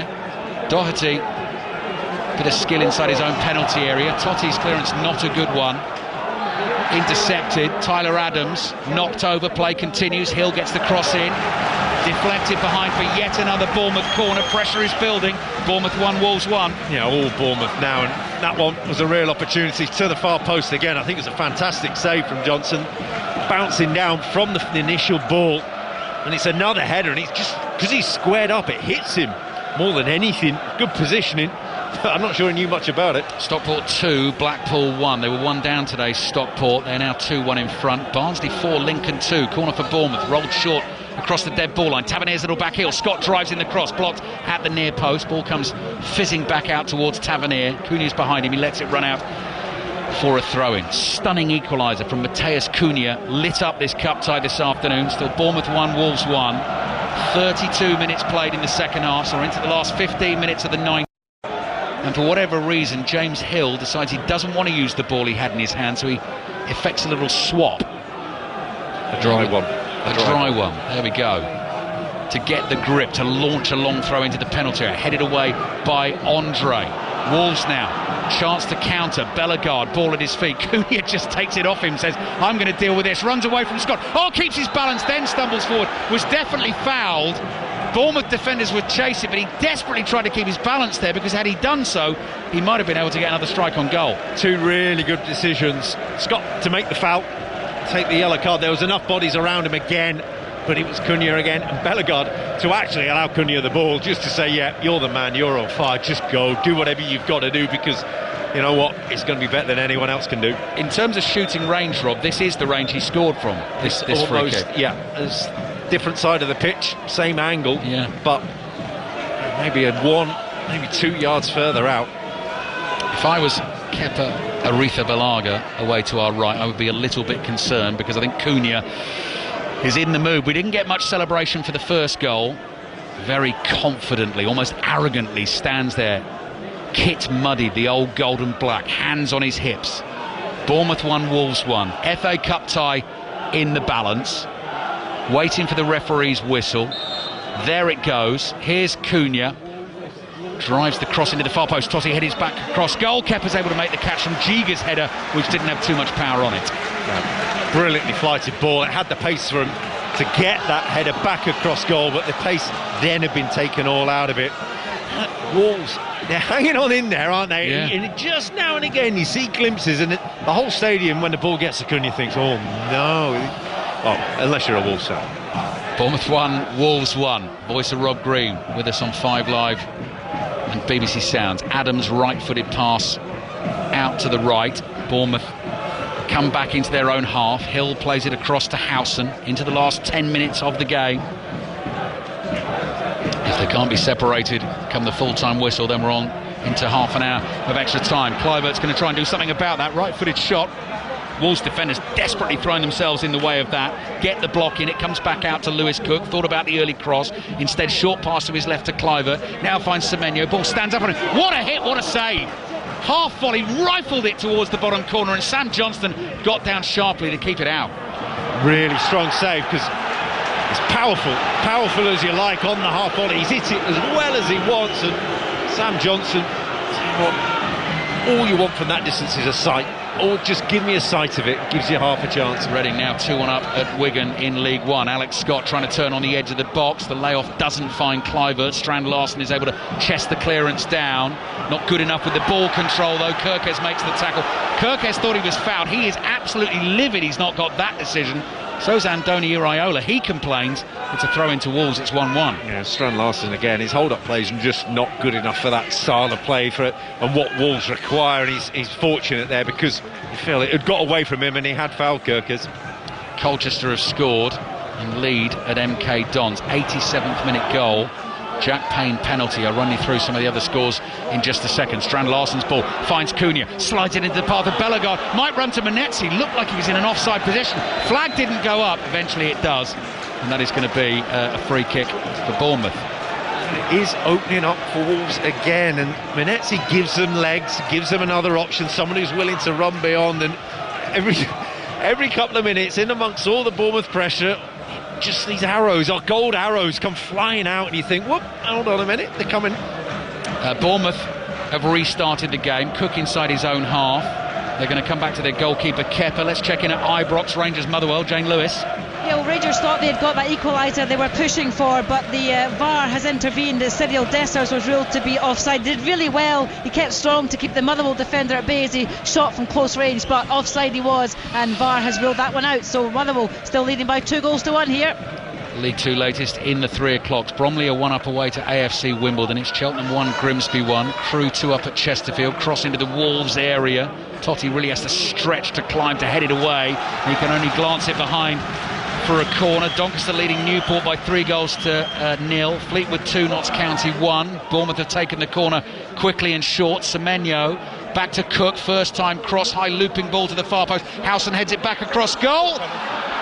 Rob Green shouts penalty, and the referee has a good look at that and says no penalty for now, and VAR will check. Bournemouth player trying to get on the end of that at the far post went down, a tumbling in the penalty area. Wolves trying to get away on the counter-attack, and it's gone out for a throw-in. Cunha wants to take that quickly. He's unable to, just to continue the scores in League 2. Fleetwood 2, Notts County 1. Gillingham 1, Morecambe 0. Harrogate 2, Accrington 1. Colchester 1 up at MK Dons, and Swindon 1 up away to the league leaders Walsall. So I just wonder whether they are looking at a potential penalty shout. Their referee's happy now, blown the whistle, but the throw-in can't be taken quite yet because Bournemouth are waiting to make a change. We've got commentary of Manchester City Plymouth coming. Kicks off at 5:45 in the FA Cup. Conor McNamara's got the team news. Yes, Plymouth in pursuit of a hat-trick of Premier League scalps on this FA Cup run, taking on an out-of-sorts Manchester City side for whom Pep Guardiola makes 11 changes.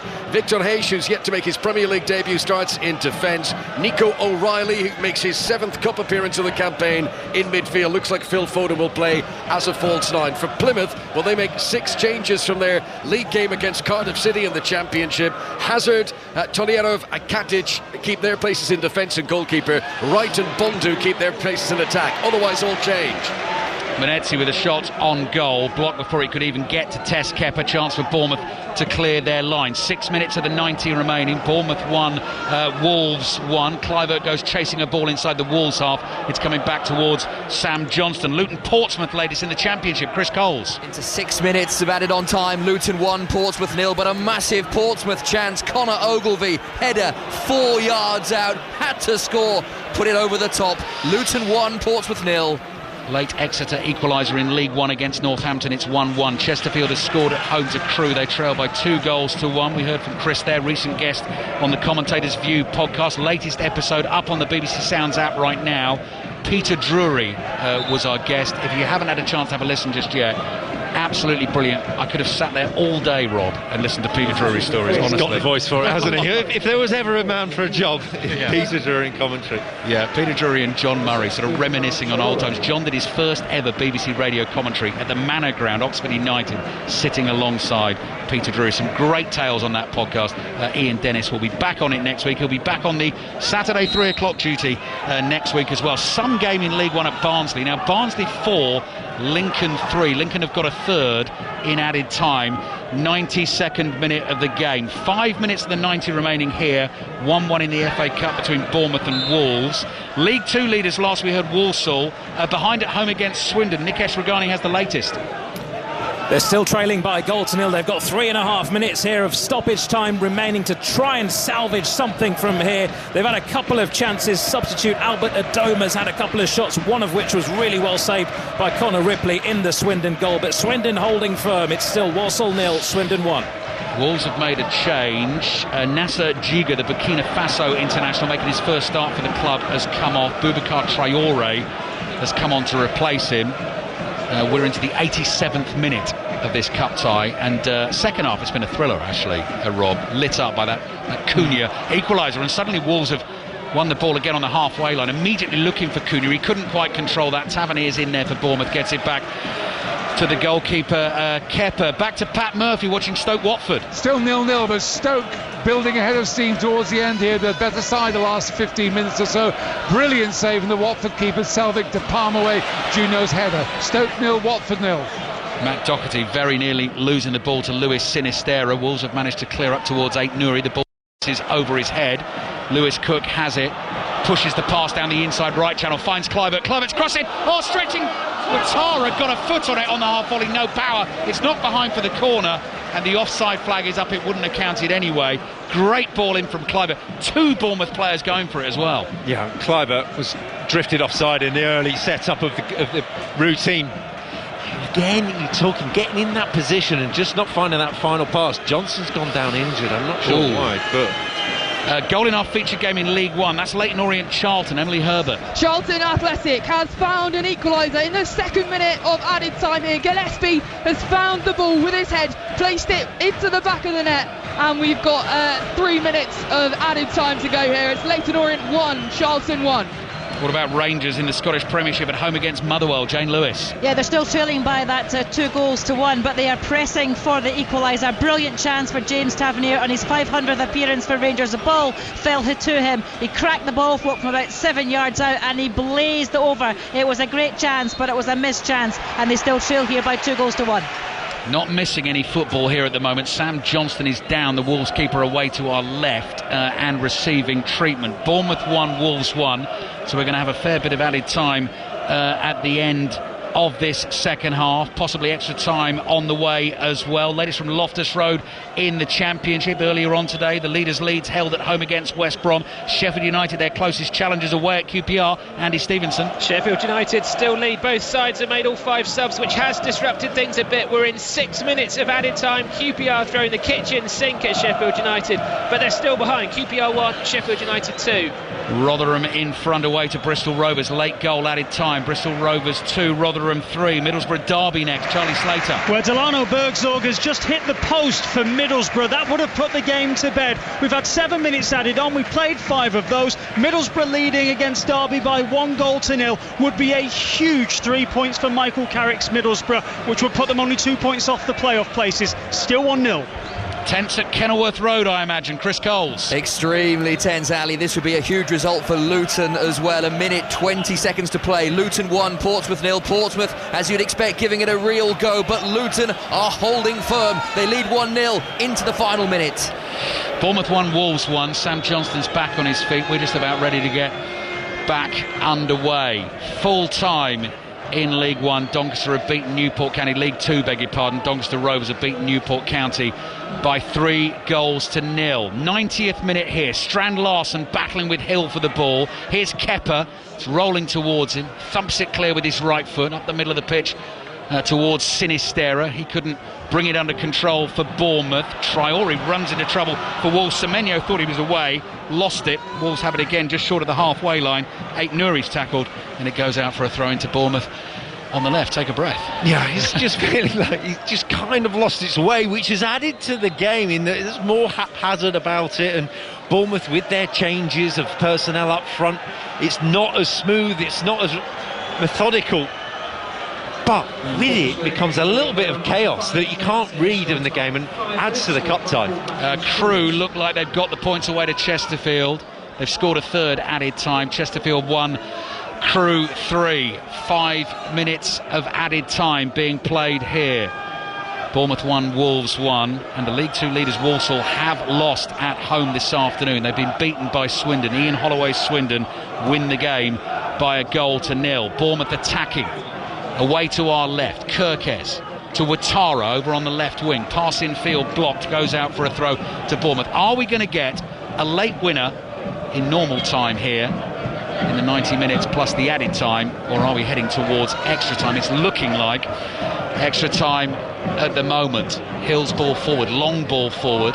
Doherty jumps, almost lets that glide over his head. Wolves want it to go out for a goal kick. Bellegarde just kept it in play though, plays it to Doherty under a bit of pressure, and then Doherty with his right foot plays it down the right hand touchline. Middlesbrough Derby, that is a full time score now. Middlesbrough have beaten Derby 1-0 in the Championship. Bellegarde's ball forward, chased by Aït-Nouri. Cook is there, he intercepts the ball, comes to Kepa. Sheffield United have won as well at Loftus Road. QPR did get back at them in the second half, but Sheffield United closed the gap on Leeds to 3 points at the top of the Championship. They've won 2-1. Here's Semenyo gliding in field. Ball tied to his left boot, flicks it towards Tavernier, couldn't quite bring it under control. Wolves clear.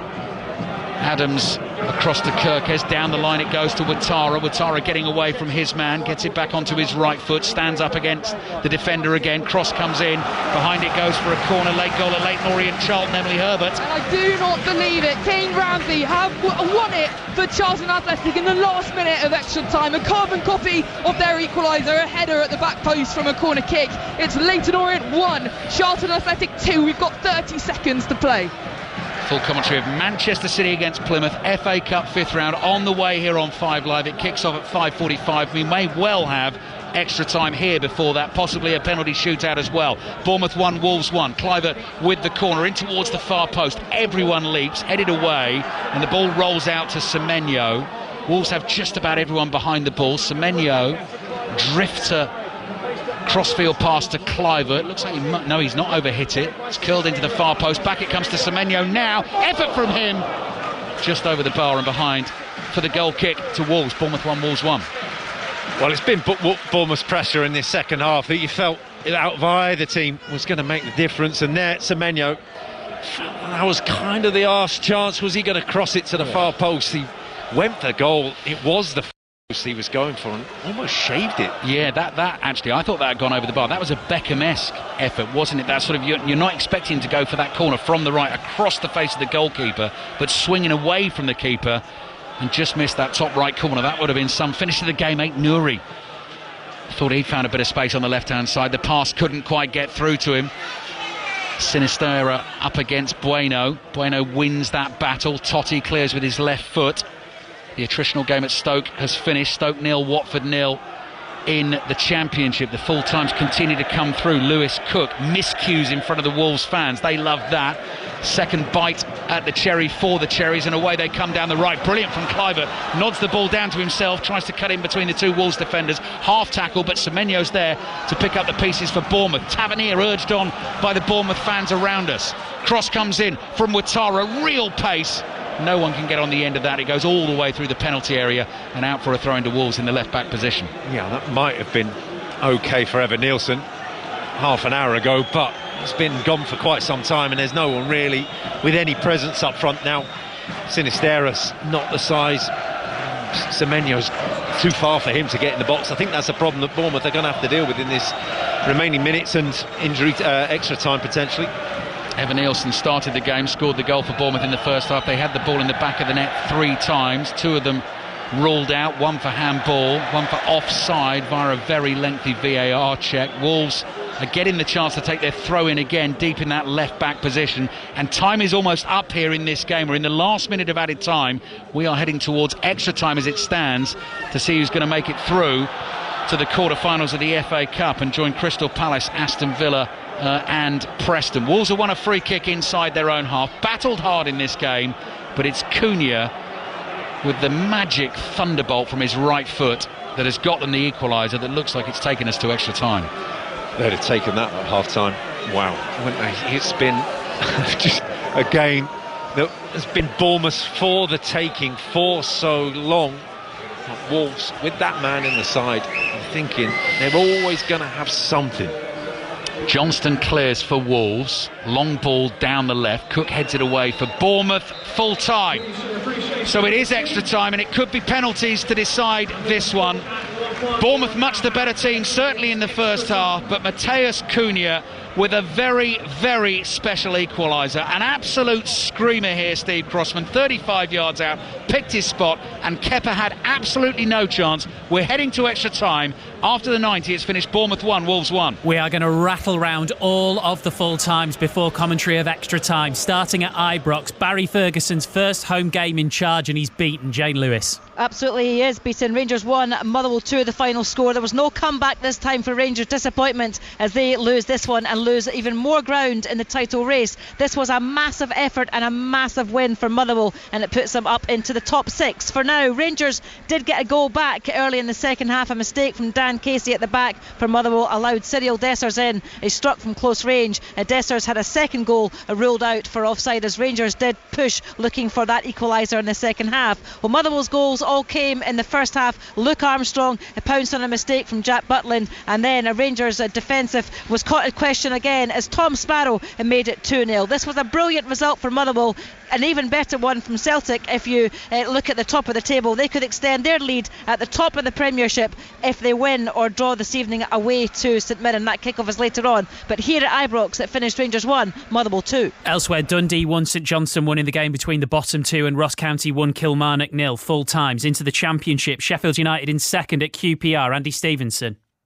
Hung on to win 2-1, closing the gap on Leeds at the top to 3 points, so moving 5 ahead of Burnley. The first goal was a typical Ben Brereton Diaz finish, nodding home a brilliant cross from Vinny Souza. But QPR really could have been ahead at the break. They spurned a host of chances and had a Michael Frey effort disallowed for offside. Early in the second half, the Blades doubled their lead with a cracking goal from Tyrese Campbell. He brought the ball away from his marker and then turned and hit a beauty with his left foot into the top corner. A Michael Frey penalty got QPR deservedly back into the match, but Chris Wilder's team got the job done. QPR 1, Sheffield United 2. Other end of the table, massive win for Luton Town. Chris Coles. The roar that greeted the full-time whistle, massive. Luton 1, Portsmouth 0. There's life in Luton yet.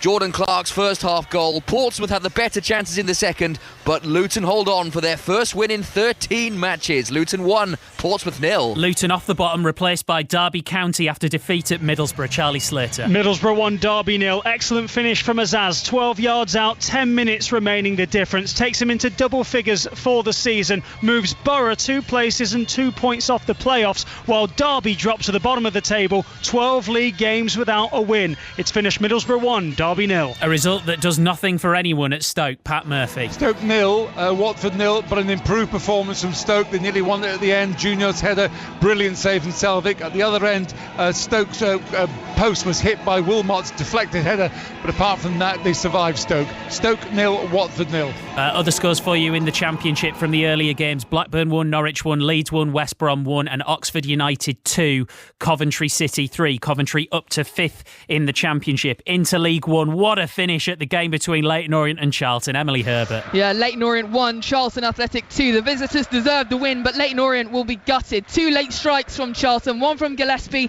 and one from Kane Ransby. The last header of the game at the far post from a corner kick, which sent the Charlton fans berserk, and they're still going now. It means Charlton leapfrog Leyton Orient into the playoffs. It's Leyton Orient 1, Charlton Athletic 2. Defeat for the League 2 leaders Walsall. Nikesh Regani. Yeah, it finished Walsall 0, Swindon 1. Another blow for the League Two leaders that lead at the top down to just 4 points today after a pretty dull first half. Swindon came out strong in the second. They took the lead through Joel Cotterill after a quick break down the left wing. Cotterill himself had a couple of other good chances, as did Kabongo Shimanga. Walsall came alive in the closing stages. Albert Adoma coming off the bench, having a couple of decent efforts himself, but Swindon holding on. It finished Walsall 0, Swindon 1. They were 2 points from the relegation zone when Ian Holloway took over. They are now 14 points clear of the relegation zone. Elsewhere in League 2, Tranmere Rovers 1, Port Vale 1, Salford 1, Bradford City 2. Bromley were 1-0 winners at AFC Wimbledon. It finished 1-1 in the game between Cheltenham and Grimsby. Chesterfield 1, Crewe 3. Doncaster Rovers won 3-0 against Newport. 2-2 in the game between Fleetwood and Notts County. Gillingham beat Morecambe 1-0. Harrogate 2, Accrington Stanley 1 and MK Dons 0. Colchester United 1. League 1, Birmingham beat Wycombe by 1-0. That's the top two, so Birmingham going even further clear at the top. They are now 14 points above third place Wrexham, who drew 0-0 with Bolton. Barnsley beat Lincoln in a 4-3 thriller. Bristol Rovers 2, Rotherham 3. Burton 1, Mansfield 1. Crawley and Cambridge United both had men sent off. Cambridge won 2-0.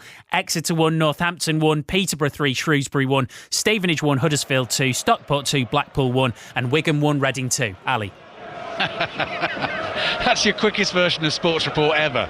5 Live and BBC Sounds. Extra time has begun at the Vitality Stadium. Bright blue skies above us. The pitch now entirely in shade. And we've been enjoying this one here. Playing for a place in the quarter-finals. Bournemouth, much the better team in the first half. Took the lead through Evan Nielsen. Stunning strike from Mateus Cunha. Got it back to 1-1.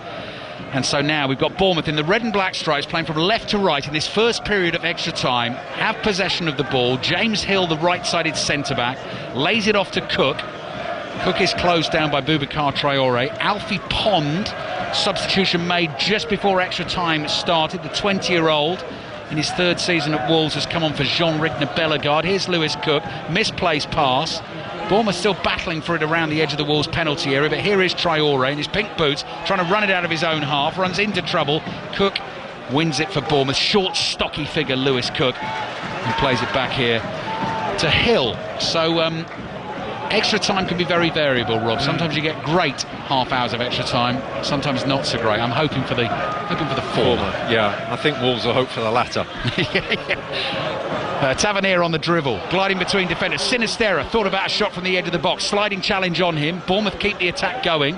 Kluivert got so many clever manipulators of the ball here. Bournemouth involved. Tavernier, that's awful. Hey, that's over the roof of the stand. That's a mind the windows, as Chris Sutton would say. Doesn't take too much doing to get over the roof of the stand here, but I think if you're going to Cunha 10 out of 10, that's 1 out of 10 for Tavernier. That many? It was, yeah, it's not a big stand, but he's cleared it by some distance. I think Wolves are setting up now. You're looking at Alfie Pond coming on at right wing back. It's pretty much a back five now, isn't it? They're just sat in and saying, OK, we've been battered in the first half. We've managed by hook or by crook or by a wonder goal to get back into it for this. And actually, coming into the game, I think they'd have taken penalties at the start of it. Chris Sutton will be taking the calls tonight, by the way, on 6:06. That is scheduled for after Manchester City against Plymouth. Conor McNamara and Izzy Christensen with the commentary of that one.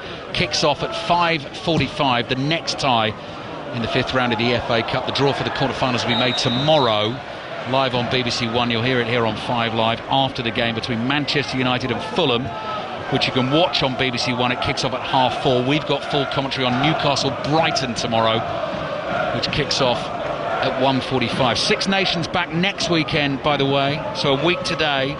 Ireland, France, that's the big one.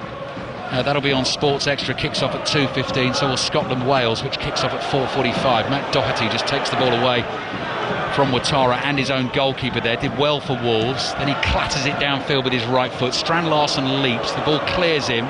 Bournemouth have it. They're starting to build inside the Wolves half. Tavernier wants it from Kluivert. He's close to Kluivert. Kluivert says, get out of the way. Finds Cook with the pass instead. And here's the ever-dangerous Semenyo. Number 24 on the back of his black and red striped shirt. Dummies a little step over there. Tyler Adams gets it from Semenyo. Out wide to Cook. Bournemouth just waiting for their moment to try and pounce here. 3.5 minutes gone in the first period of extra time. Cook round the corner to Semenyo, runs straight into Ait Nouri. Ait Nouri's over, but he's done what he needed to do, won the ball, it goes out for a Bournemouth throw. Yeah, it's a difficult challenge now for Bournemouth because Wolves are set, they're in, they're saying beat us.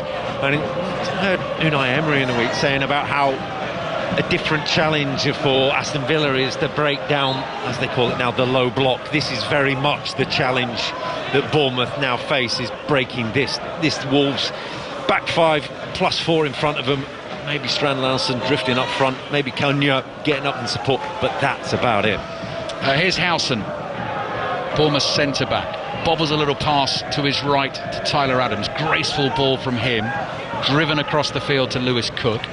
Cook feeds it infield to Semenyo. He lets that run across his body. He's going to hit one from range. It's dipping well wide of the target. Low, swerving, bouncing shot. And that goes behind for the goal kick. Bournemouth 1, Wolves 1. Yeah, it's gone a little bit flat, hasn't it? And you see that from Semenyo. Wolves are saying, well, we'll take that shot from 25, 30 yards. We've got someone who can do that, have you? But so far, one way over, one wide, and that's the sum total in this opening 5 minutes. And yeah, Wolves look entirely happy sat in, digging him. 1-1, Sam Johnston, Wolves keeper, clears with his right foot. Lewis Cook just returns that, lofts it forward, headed away by Bueno. Totti smashes one up in the air. Hill, foul Strand Larsen there. He's claiming he was fouled, but he got himself in the wrong position underneath the clearance that was dropping from a great height. So Wolves get the free kick inside the Bournemouth half. There's no real need for it, is there? Because A, they're not going anywhere. B, chances are Strand Larsen will give it back to you anyway, so just stand there. Wolves involved in that hugely dramatic quarter-final of the FA Cup last season when they were ahead late on against Coventry.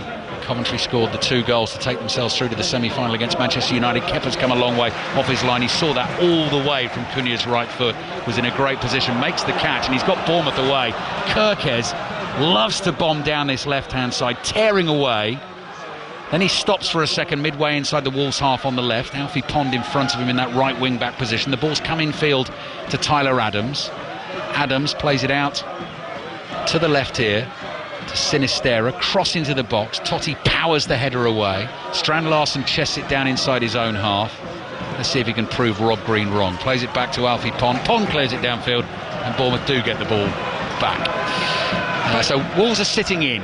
Yeah. Very much sitting in. Yeah, you're looking at it though, and Bournemouth crossed the ball in there, and Kluivert was the only one in the box, and he's no giant, is he? He's not going to tower over the 3 centre-halves of Wolves, and they're almost allowing them to ball out wide. That is brilliant from Ouattara. Gets away down the left, cut back to Kluivert, one touch, low shot into the legs of the Wolves defender. Adams leaps to just knock a pass to his left-hand side. Kluivert to Ouattara again. Ouattara gets another cross into the penalty area. Semenyo, good leap, couldn't get power on the header because Totti jumped with him, so he just didn't get a clean header at the ball. Johnston immediately fires it downfield looking for Cunha. Hill heads it away, and Tavernier is there first for Bournemouth. 7 minutes gone, first period of extra time, FA Cup 5th round. Bournemouth 1, Wolves 1. Bournemouth with all the attacking intent at the moment. Kirkes in the inside left channel. Kluivert to his left. Kluivert's ball across the Wolves half, finds Tyler Adams, and everyone apart from Matheus Cunha, who's dawdling around on the halfway line behind the ball. Howson shoots, deflection on that, but off his own teammate, so that'll be a goal kick for Wolves. Rob Green. Yeah, rinse and repeat. Bournemouth having the pressure, getting to around 25-30 yards out and running out of ideas. There was that one bit of play where they got down the back of Wolves' right-hand side and cut it back. They've got to look for more. It won't come off all the time. That's the risk you've got. Yes, you're running out of time in extra time. You've got to risk it a bit. Champions League and Europa League commentaries next week on 5 Live, starting with Club Brugge against Aston Villa. First leg, last 16 tie in Belgium, kicks off at 5:45 on Tuesday. That'll be followed by full commentary of PSV against Arsenal. We're in Paris on Wednesday night for Paris Saint-Germain against Liverpool. Early kick-off for Manchester United on Thursday. Full commentary of their game away to Real Sociedad. Tired clearance from Totti. Traore stoops to win a header. Munetsi fires it forward. Cunha tries to control it. Couldn't quite do that. Bournemouth have it back with Kirkes. We've already played the first half of this first half of extra time. Kirkes is being allowed to run into space, gifted to him by Wolves down the left. Gets it back from Ouattara. Feeds it to Kluivert. Kluivert gets his head up, strokes the ball across here to Adams. Adams to the right to Cook. Cook down the line towards Semenyo. Walking pace, then he just breaks into a little jog, trots infield, lays it off to Adams. Adams across to Tavernier. Tavernier controls, gives it to Howson. Out it comes to Ouattara. Ouattara's beaten Pond on the outside. Johnston dives, punches away the cross, full stretch, and it falls at the feet of Adams again. All Bournemouth still, first period of extra time. Adams bringing the ball in from the right, back to Tavernier. Tavernier turns away from Strand Larsen, cross to Howson, straight ball through the middle to Cliver, doesn't run to Sinisterra. Doherty's there to deal with it for Wolves. Risky little back heel from Traore, it's come off. Long ball looking for Cunha, way beyond him, and Kepa's there. I mean, he's not giving him a prayer, has he? Cunha stood there, he's not that quick. I mean, he barely seems to get out of a jog anyway when he is playing at full pelt, but if Cunha had played that ball, Rob, it would have been pinpoint perfect, and he sort of gave him the look there, isn't he? Why can't you do what I can do?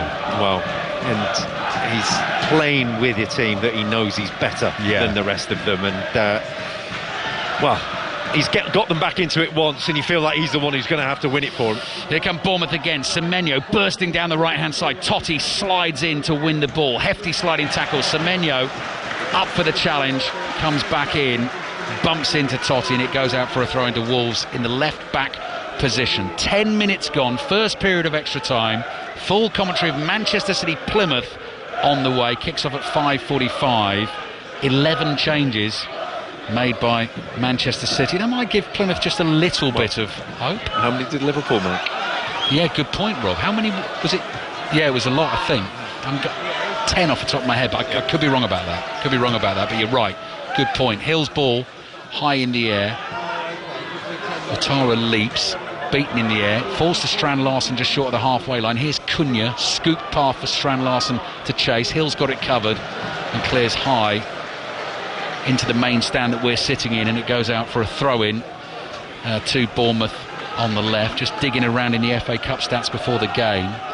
I think I'm right in saying, in terms of players left in the FA Cup competition, Phil Foden is the highest FA Cup scorer amongst them. He's on 12 goals. I actually looked up the record FA Cup scorer of all time, Harry Kersham of Notts County, who scored most of them in the late 1800s with 49 goals. Ian Rush got really close, got to 44, did Ian Rush. Dennis Law on 43. Phil Foden on 12's got a bit of a way to go. Here's Doherty, delivers the ball from deep for Wolves from the right. Oh, it's a good one. Ait Nouri takes it behind Cook. He's in the area. Semenyo so good in the tackle, knocks Ait Nouri off the ball, and now tries to get Bournemouth away on the counter, up towards Ouattara. Not the best of passes. Knocked forward by Andre. Little 1-2 with Traore. Andre's encouraged to bring it forward. Still running at these Bournemouth defenders. Then he goes down, falling forward all the time. No free kick given. Suddenly going end-to-end in extra time here. 3 minutes left in his first period of extra time. Sinisterra showed too much of that to Pond. Now Cunha, 40 yards from goal. Poor one from him, unusually. Vitor Pereira's doing his nut down there. Ball's given away. Lewis Cook drives it forward. That doesn't find Cliver. Players are tired, making mistakes here. Makes it exciting. It's still 1-1. Now it's Cunha. What can he do this time? Inside right channel. Keeps it up towards the edge of the box. Tries to go on the outside against Kirkes. Might look to win the corner. Dummies the cross. Back it comes to Munetsi. Munetsi running away from Adams here, the Zimbabwean international. Then tries to get the cross in. Adams sticks with him. It hits Adams and it goes out for a throw-in to Wolves. Cunha did really well to get down that right-hand side. Realised he was going down a dead end. Laid it back to Munetsi, who's in space, who then ran down the same dead end that Cunha was already stood in. It was odd play. It's not particularly high quality now, as you say. It's tired bodies out there, and they just need a bit of inspiration either side, something from somewhere. Still 1-1. FA Cup 5th round. They've got a further explanation of the lengthy VAR decision that ruled out what we thought was Bournemouth's second goal for the offside. Semi-automated offside technology not working, but there's a bit more to it than that. Tell you about it in a second. Here come Bournemouth at pace. Sinisterra, darting run, looking for Semenyo. Pass just behind him, but Lewis Cook, great run from the back, keeps the move going. Semenyo's ahead of him into the penalty area on the right, just turns away from goal for a second. Prods it back here to Tavernier. Tavernier can see he's got a teammate in space on his left. Adams lets that run to Kirkes. Kirkes 40 yards out in the inside left channel. Now it's Cliver wide on the left. Kluivert looking for an option, back to Adams, out to Sinisterra. Ouattara's waiting in the middle, so Semenyo, step over from Sinisterra, cross comes in, headed behind by Andre, corner for Bournemouth, it's 1-1. There was an opportunity as they broke to really play the ball and just get behind the Wolves back line, and they turned back. Yes, they got the ball then into the box later on, but it was 2 Bournemouth players against 6 or 7 Wolves players. If you've got the opportunity, you've got to do it. You've got to do it quickly. First period of extra time is almost up. We're into the last minute of it. Bournemouth 1, Wolves 1. Pretty much all Bournemouth in extra time. Corner low into the near post. Poor delivery from Kluivert, headed away by Pond for the throw-in to Bournemouth on the left in front of those Wolves fans. I'll give you the explanation, actually, the VAR explanation at half-time when we get our little break in the action here. Managers might already be thinking about the old penalties, who's going to take them, what order, etc, etc. Here's Hill, halfway line for Bournemouth. Floated ball, headed away by Pond, only as far as Sinisterra. Volleyed pass from him, finds Kluivert. Dummies the cross with the right foot. He's taken on Pond again, back onto the right foot to the corner of the box. Here's Tavernier. Tavernier lines it up for Adams, hits it well. Oh, just wide. Johnston was a flash of green thrown himself to his right. Relieved to see it whiz the wrong side of the post. Well, it was from distance again. And it seems to be that that's all Bournemouth can create, but this time it was hit well. And everyone in the stadium waited to see whether the net would bulge. Sam Johnson getting his feet across, covering it. Wolves will be happy. They've sat in, they've dug in, they've seen this first period through. They've got 15 more minutes to go. OK, 1-1 half-time in extra time. Do you know what? I think the VAR explanation can wait just that little bit longer. Steve Crossman. Let's pick up where we left up with the scores, shall we? Scottish Championship, Hamilton 2, Falkirk 2. So the leaders, Falkirk, they're 1 point above Livingston. After that, Wraith Rovers 0, Queen's Park 4, Dunfermline 2, Morton 1, Ayr United 4, Airdrieonians 1. Scottish League 2, Arbroath are the leaders, and they were 3-0 winners this afternoon over Annan. Stenhouse Muir in second, also victorious 3-1 at Dumbarton. The gap at the top is 2 points. Other scores: Alloa 2, Cove Rangers 1, Inverness 1, Montrose 1, Queen of the South 0, Kelty Hearts 1. Scottish League 2, East Fife, the leaders, beaten by 1-0 at Stirling. That means Peterhead are just 1 point behind them, 1 automatic promotion place. They beat Elgin by 2-0. Other scores were Spartans 3, Bonnyrigg Rose 1, Forfar 0, Clyde 1, Edinburgh City 0, Stranraer 1. There's one game left to go. It's in the Scottish Premiership. It's St Mirren Celtic at 5:30. Gavin Wallace. And the team news, Steve, is that there's one change to the St Mirren team that lost during the week. Olga Stanya in for Ayunga. Brendan Rodgers makes one change from the demolition of Aberdeen. Ida is in for Jota. And with Rangers losing today, if they get to 87 points, they could win the league by the 6th of April at St Johnstone away.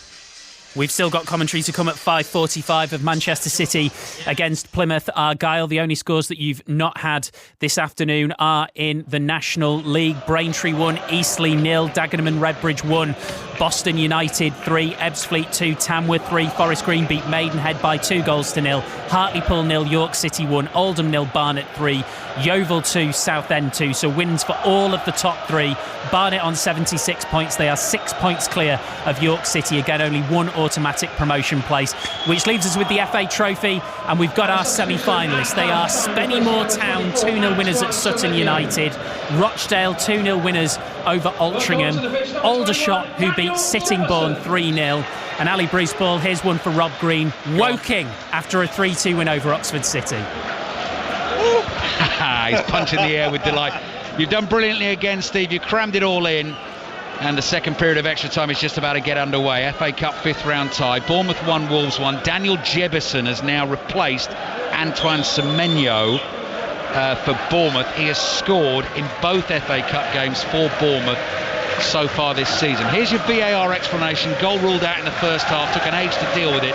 The FA have explained that an English football record 8-minute VAR stoppage during Bournemouth's match at home to Wolves was caused by a congested penalty area, no less. The officials were unable to rely on the semi-automated offside during the nearly 8-minute check, where they needed to revert to manually draw the lines before disallowing Bournemouth defender Milos Kerkez's 35th minute goal. That suggests to me there's a slight problem with semi-automated offside if it can't deal with a packed penalty area. Well, it sounds to me like some people in a certain office somewhere. Don't trust it fully yet. Yeah. Right. Extra time back underway. Playing for a place in the quarterfinals of the FA Cup. That quarterfinal draw will be made tomorrow. We know that Villa are in it. We know that Palace are in it. We know that Preston are in it.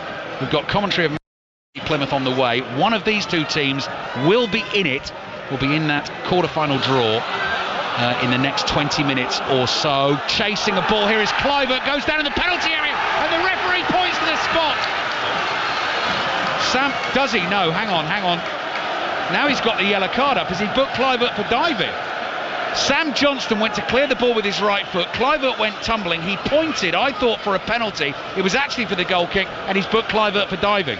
Yeah, it was a horrible back pass, stretching for it, and Sam Johnston does really well because he realises mid-swing that he's never going to get there and retracts his leg immediately as he's about to follow through. And Kluivert thinking, oh, I'm going to get kicked, I'll go down, because the ball's going off the pitch anyway. It's a chance to win it. And it's actually really good play from Sam Johnston just to say, hold on a minute, recognise where we are, where he was. He wasn't going to win it, so pull out. Yeah, and well done referee Sam Barrett as well. There's been a few instances he's not bought anything, has he, today? Here's Kirkes driving forward for Bournemouth. Ouattara gets it on the left, tries to get the cross in, Pond blocks it, and it goes behind for the corner. During half-time of extra time here, they got on the old PA system at Bournemouth and were basically saying to the fans, this club has only ever twice been in the FA Cup quarterfinals. We really need you in the last period of extra time, everything you've got. And you can actually feel a lift in the atmosphere in the stadium here. Yeah, it went flat, didn't it? But now it's alive again. 1-1, corner Bournemouth, attacking the goal away to our left. Kluivert's delivery, whips it into that near post, headed away, falls for Tavernier. Great first touch, controls it.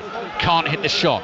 Back out to Kluivert on the right. High cross into the far post. Johnston, miscues the punch here. The ball's loose. There's Ouattara. Cross comes in. Howson's header blocked it. Point blank range by Johnston. Shot by Jefferson blocked on the line as well. And it goes behind for another corner. Totti again on the line. It's another brilliant save. Sam Johnston not convincing at all first time round. Actually, a good reaction save second time round. And then the third time, Totti scrambling back.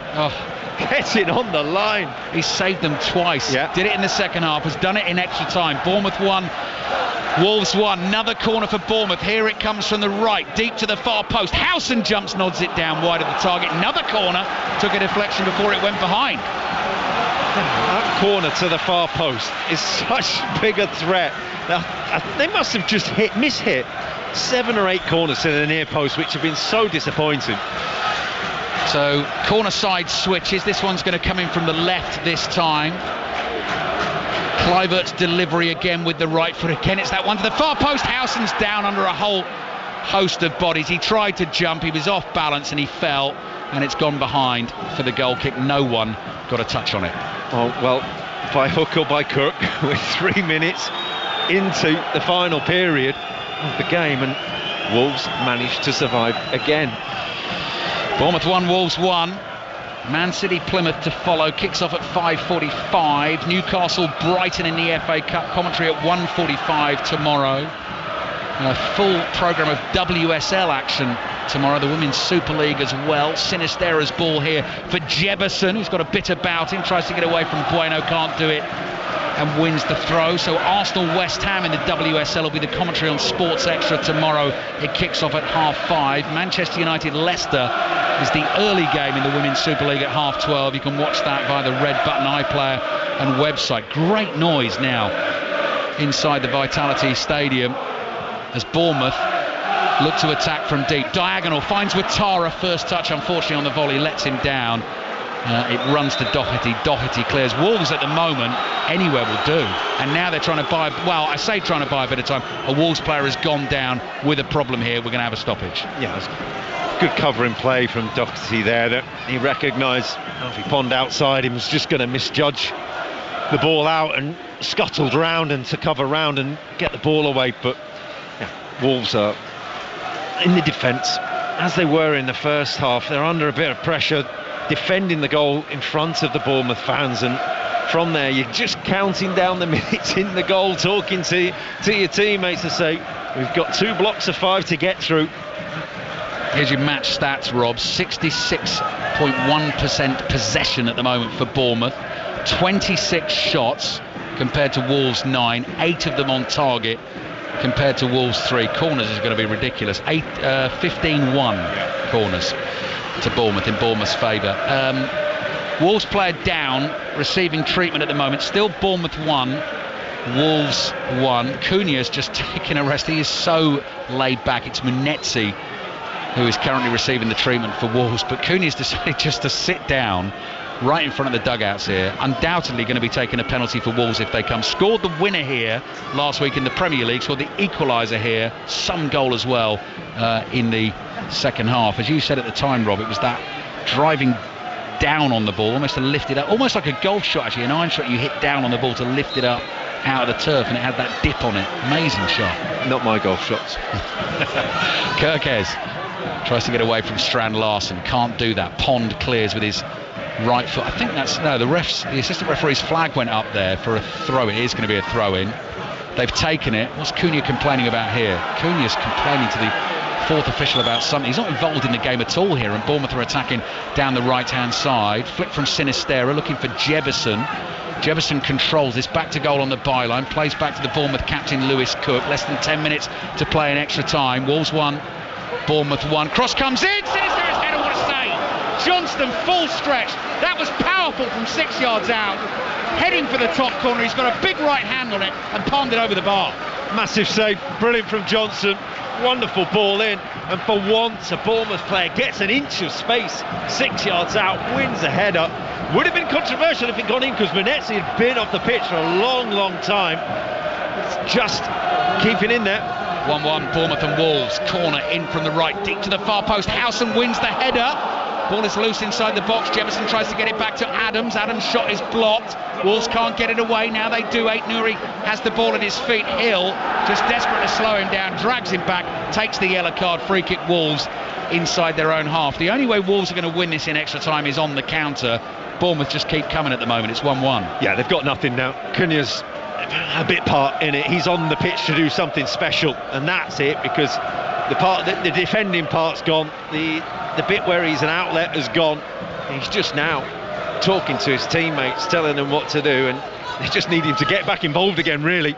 All the scores from today's football available via the BBC Sport website and app. Match of the day, BBC One at 10:35. Preston and Crystal Palace through in the FA Cup earlier on today into the quarter-finals. Aston Villa last night. This is Bournemouth 1, Wolves 1. 7 minutes of extra time to play. Howson has been such a threat from those set pieces inside his own half to Tavernier. Loads of players in the black and red striped shirt start to make the runs. Kirkes one of them wide on the left. Down the touchline it goes to Ouattara. Kirkes onto it, crossing. Jefferson stretches, angle was too tight, couldn't get the effort on target first time. Offside flag was up anyway, so that is going to be a Wolves free kick. Oh, from the start of the game, where Wolves looked disorganised, they looked like they weren't really sure what they were doing on the ball and off the ball. Now, by the end of the game, they've managed to sort themselves out. One of the Wolves coaching staff has got a yellow card there. For a second, I thought the fourth official was getting booked by the referee. That really would have been the first. It looked like he pointed the yellow card in his direction. Bournemouth and Wolves have had some incident-packed games so far this season, and this one no different. Still 1-1 in the FA Cup. Sinistera trying to use strength to hold on to the ball inside his own half, just wouldn't come down for him. Drops at the feet of Kirkes, who's completely scuffed that, hurt himself while doing it. Pond steps forward to take it for Wolves. Pond plays across to Boubacar Traoré. Didn't really have any interest in going forward there. Immediately turns back, got the ball inside the Bournemouth half and plays it back to the halfway line.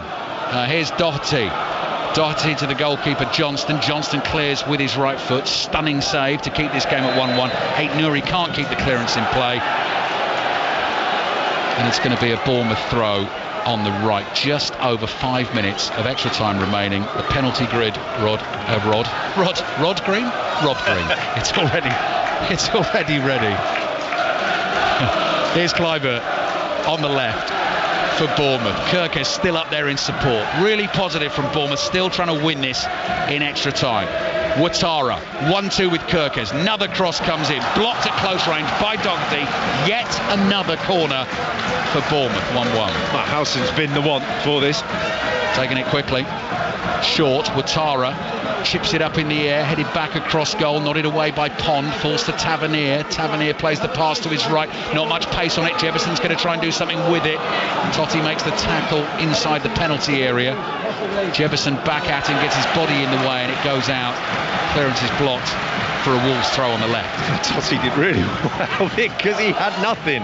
He was 15 yards out and looked forwards, and there was no one within sight of him in a gold shirt, and you're looking to drive forward and just win a throw or anything. Did that, just bought them a few seconds. Right, it's already gone past 5:30. Manchester City Plymouth kicks off at 5:45. As soon as this is over, we'll be taking you there for full commentary. Plymouth having knocked out Brentford and Liverpool in the third and fourth rounds this season.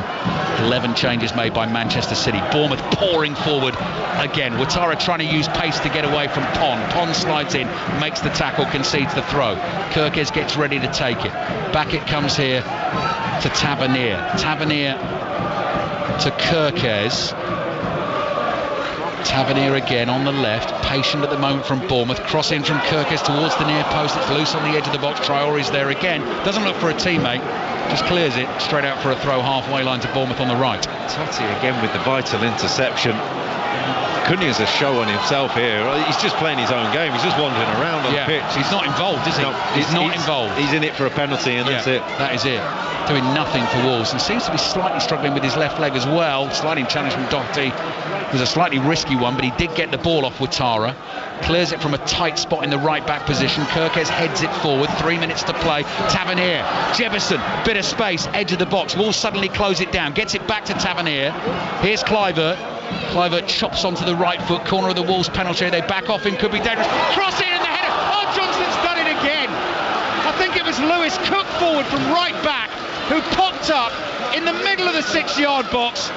Thought he probably scored the winner in the FA Cup to take Bournemouth through to the quarter-final, and Johnston is in his way again. Oh, that was it. That was it for Bournemouth. You couldn't ask for a better opportunity inside the 6-yard box. Another brilliant save. Reactions. He doesn't dive, he just gets his arm up, makes a save. Corner then for Bournemouth from the left. High, deep one to the far post. Always looking for House and gets a header on it. Johnston comes flying off his line. Slides on the floor. I think if you're a Bournemouth fan, Iraola and everyone, you're thinking we've had so many chances in this game. This has got Wolves on penalties written all over it. Well, sometimes your name's just on the cup. Well, sometimes your name's not on it. Well. It feels like Bournemouth have done everything they can to win the game.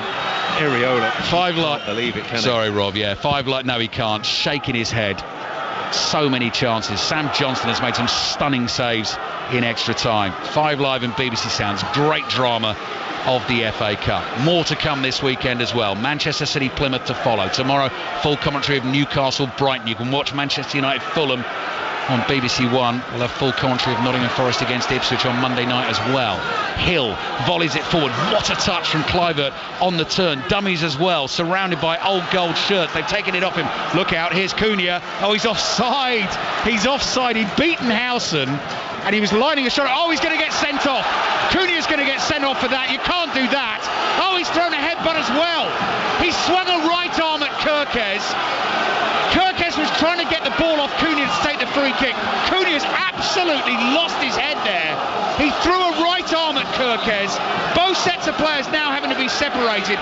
Not only did he do that, and VAR will look at it, he's gone back for a second attempt. He's pushed his forehead with force into Kirkes as well.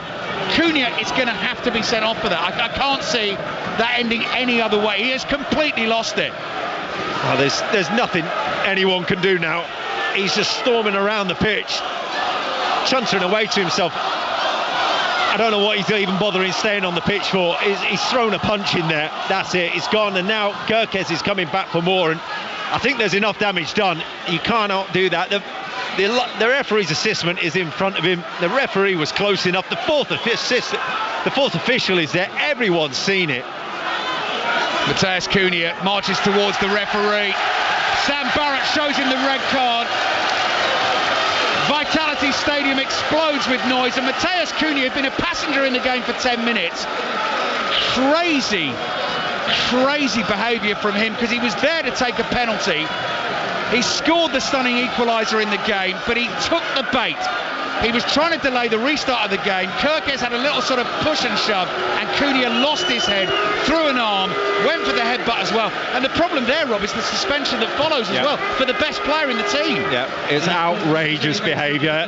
It's been a spectacle in this extra time period, his behaviour. Even now, he's trying to remonstrate with the fourth official. He's not even allowed on the side of the pitch. My mind's playing tricks on me here. At the end of the Ipswich game in the Premier League, taking the glasses off that was Cunha, wasn't it? Cunha got the ban for that, didn't he? I'm right about that, aren't I? I'm going to get John Southall to check that. Yes, I am right about that, just talking to myself and making sure. Cunha won't leave the field. Now, at the moment, there are officials here trying to get him down the tunnel. He's standing his ground. There's 4 or 5 people just encouraging to get away from it, to not cause himself any more problems. Nightmare for the Wolves boss, Vitor Pereira. Now then, we've already played 16 minutes now, but we've wasted 3 or 4 minutes there with the sending off of Cunha. Wolves are down to 10. I think we've got 2.5 minutes to play. He obviously won't be involved in the penalty shootout. It's still 1-1, high ball into the Wolves box. Sam Johnston's been in incredible form, so if you're taking a penalty against him for Bournemouth, I'd worry about that. But it could be the longer-term ramifications as well for Wolves and the suspension for Cunha. Yeah, it's going to be lengthy. It's going to be lengthy. Whether Cunha, because of that incident previously in the season, it's going to be added on, whether it would be a 3-match ban. You can't do that. That is plain and simple, 3-match ban. But then you add on the mitigating circumstances there of extra indiscipline. Yeah, totally, Rob. I mean, totally. I mean, two complete bits of loss of control when he had a go at Kirkes, but then not leaving the field, continued on the sidelines as well. Let's concentrate on the game for now. Still Bournemouth 1, Wolves 1. Waiting for the full-time whistle to blow, waiting for the penalty shootout. Clearance from Hill is blocked by Strand Larsen. He looks like he's struggling with cramps. Strand Larsen's now getting the Wolves fans going. They feel they're up against it. They've been playing for penalties really throughout the entirety of extra time. Jefferson with an overhead kick from inside his own half. Kluivert chases it. Doherty smashes it forward. It drops down onto the right boot of Strand Larsen. He's tackled here. Can't be long left in this game. Bournemouth roared on by the home fans. Mateus Cunha has finally disappeared. Wolves down to 10. Ouattara can't beat Pond on the outside. Bournemouth get themselves a throw. Sam Barrett, referee, looks at his watch. Tavernier plays it across to Howson. Howson back to Kluivert, edge of the Wolves penalty area. Are we going to get the late goal? Ouattara here, little trick into the box, being challenged, prods the cross here. Back it comes Kirkes, outside of the left foot. That's blocked. The ball goes high up in the air. Hill volleys it forward. Kirkes now seems to be struggling with a foot problem here. Wolves heading the ball away from deep inside their own half. Referee has another look at the watch. Surely we're going to be heading to penalties. Mateus Cunha would have been taking one, facing a suspension again now for Wolves. Crossing from Ouattara, bodies all over the place at the moment inside that Wolves penalty area away to our left. Ball is being battled for by Andre and Kluivert. Kluivert wins it. Last chance for Bournemouth. Cross comes in from Tavernier. Headed away. Falls to Kluivert. Chips it into that Wolves penalty area. Headed away by Pond this time. Falls to Andre. Andre clears. And again, the referee has a look at the watch. It's still Bournemouth 1, Wolves 1. Last throws, everything. Bournemouth have just got to go for it now. He may as well put everybody in the box because Wolves have got no intention of attacking. Ball out to the left to Ouattara. Ouattara one-on-one with Pond, heading for the byline. Low cross comes in, blocked at the near post by Doherty. That is it! Penalty shootout to decide who is going through to the FA Cup quarter-finals. Mateus Cunha will not take a penalty for Wolves. It has finished 1-1. Cunha sent off late on for completely losing his head, and penalties on the way here at the Vitality Stadium. Steve Crossman. There's two things, Rob Green. One, if I was a Bournemouth fan, I would not be able to understand how we have not won that game in 120 minutes. And two, on the Cunha situation, well, that'll be at least 4. That'll be at least 4 games. So you're looking at, if they don't go through in the FA Cup, Everton, Southampton, West Ham and Ipswich. So that's teams around them. That's almost half of their remaining games. That is an absolutely huge moment in their season. It was outrageous. And it's the two sides shots at Cunha that you've got, which you can look. You've got the mercurial nature of him that does something quite spectacular within the game to get them back in, and you can accommodate that as a manager at times. That is completely inexcusable, and realistically, there was no need whatsoever. He delayed the game, you'd done your bit. He just completely lost his head. The size of the moment, everything had completely gone away from him. Penalty shootout on the way. Once we're done, we'll be going to Manchester City, Plymouth Argyle in the FA Cup. Conor McNamara. Yes, the teams are out ahead of this 5:45 kick-off. The FA Cup City's last remaining hope of domestic silverware this season. No Haaland, no Marmoush. Pep Guardiola makes the full 11 changes for the win at Tottenham.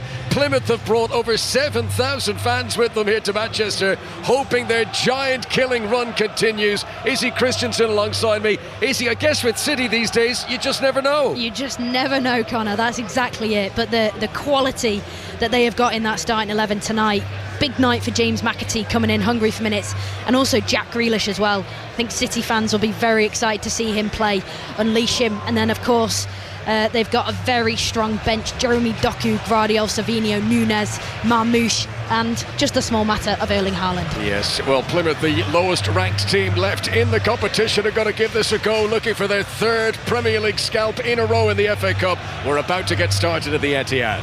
So we'll join that as soon as we're done with the penalty shootouts. That's Manchester City versus Plymouth for the right to join either Bournemouth or Wolves, plus Preston, who beat Burnley 3-0, and Crystal Palace, who've already beaten Millwall 3-1 this afternoon. That feels like a very, very long time ago. There's live football ongoing in the Scottish Premiership. St Mirren Celtic, Gavin Wallace. Yeah, 0-0 at the moment, Steve. We played, 11 minutes. Jeffrey Schlupp's the only one with a real decent chance from range. Zach Hemming, the Middlesbrough goalkeeper, finding it really easy to pick that one up. But remember, St Mirren looking to try and do an Old Firm double inside 7 days, and with Rangers losing, Celtic really want to ramp things up. At the moment, it's 0-0. The rugby scores are the only things we haven't brought you over the course of the last 20 minutes or so let's do that now. In Super League, it finished Wakefield 6, St Helens 26, Wigan Warriors, Warrington Wolves 9:30, 5 Sports Extra, Super League commentary live from Las Vegas. Rugby Union in the Premiership Rugby Cup, big success for Championship side Ealing Trailfinders, 43-26 winners at Northampton, finished Exeter 50, Sale 14 in the other games. And in the United Rugby Championship, some full times: Lions 38, Sharks 14, Leinster 42, Cardiff 24, and 2 live scores: Bulls 9, Stormers 12, Ulster 0, Scarlet 7. Penalty shootout in the FA Cup. Ali Breesport. Playing for a place in the FA Cup quarter-finals. It's Bournemouth and Wolves. It's finished 1-1. It's been an incredibly dramatic game. Bournemouth in extra time had all the play, had all the chances. Sam Johnston has been inspired the longer the game's gone on, Rob Green. You know Kepa Arrizabalaga very well as well. Just take me into the minds, the boots, of the goalkeepers right now ahead of an FA Cup shootout here. First and foremost, you've got to remember who's on the pitch, because there's been so many substitutions. There's obviously not Cunha, who was going to be one of the main ones, but you're looking at, right, who's on the pitch? Can I retain the information that's given me, given a little glance? But looking over, that their bench knows, your bench knows, their managers, their players know. So there's whole mind games within mind games of the information that you can be given, and above it all, it's an opportunity of a lifetime to be a hero for Sam Johnson, at least in his career, because this is a massive game for him. So they're heading down to the goal away to our left in front of the Steve Fletcher stand, and that is where Sam Johnson has performed most of his heroics. Wolves will take the first penalty in the shootout for a place in the FA Cup quarter-finals.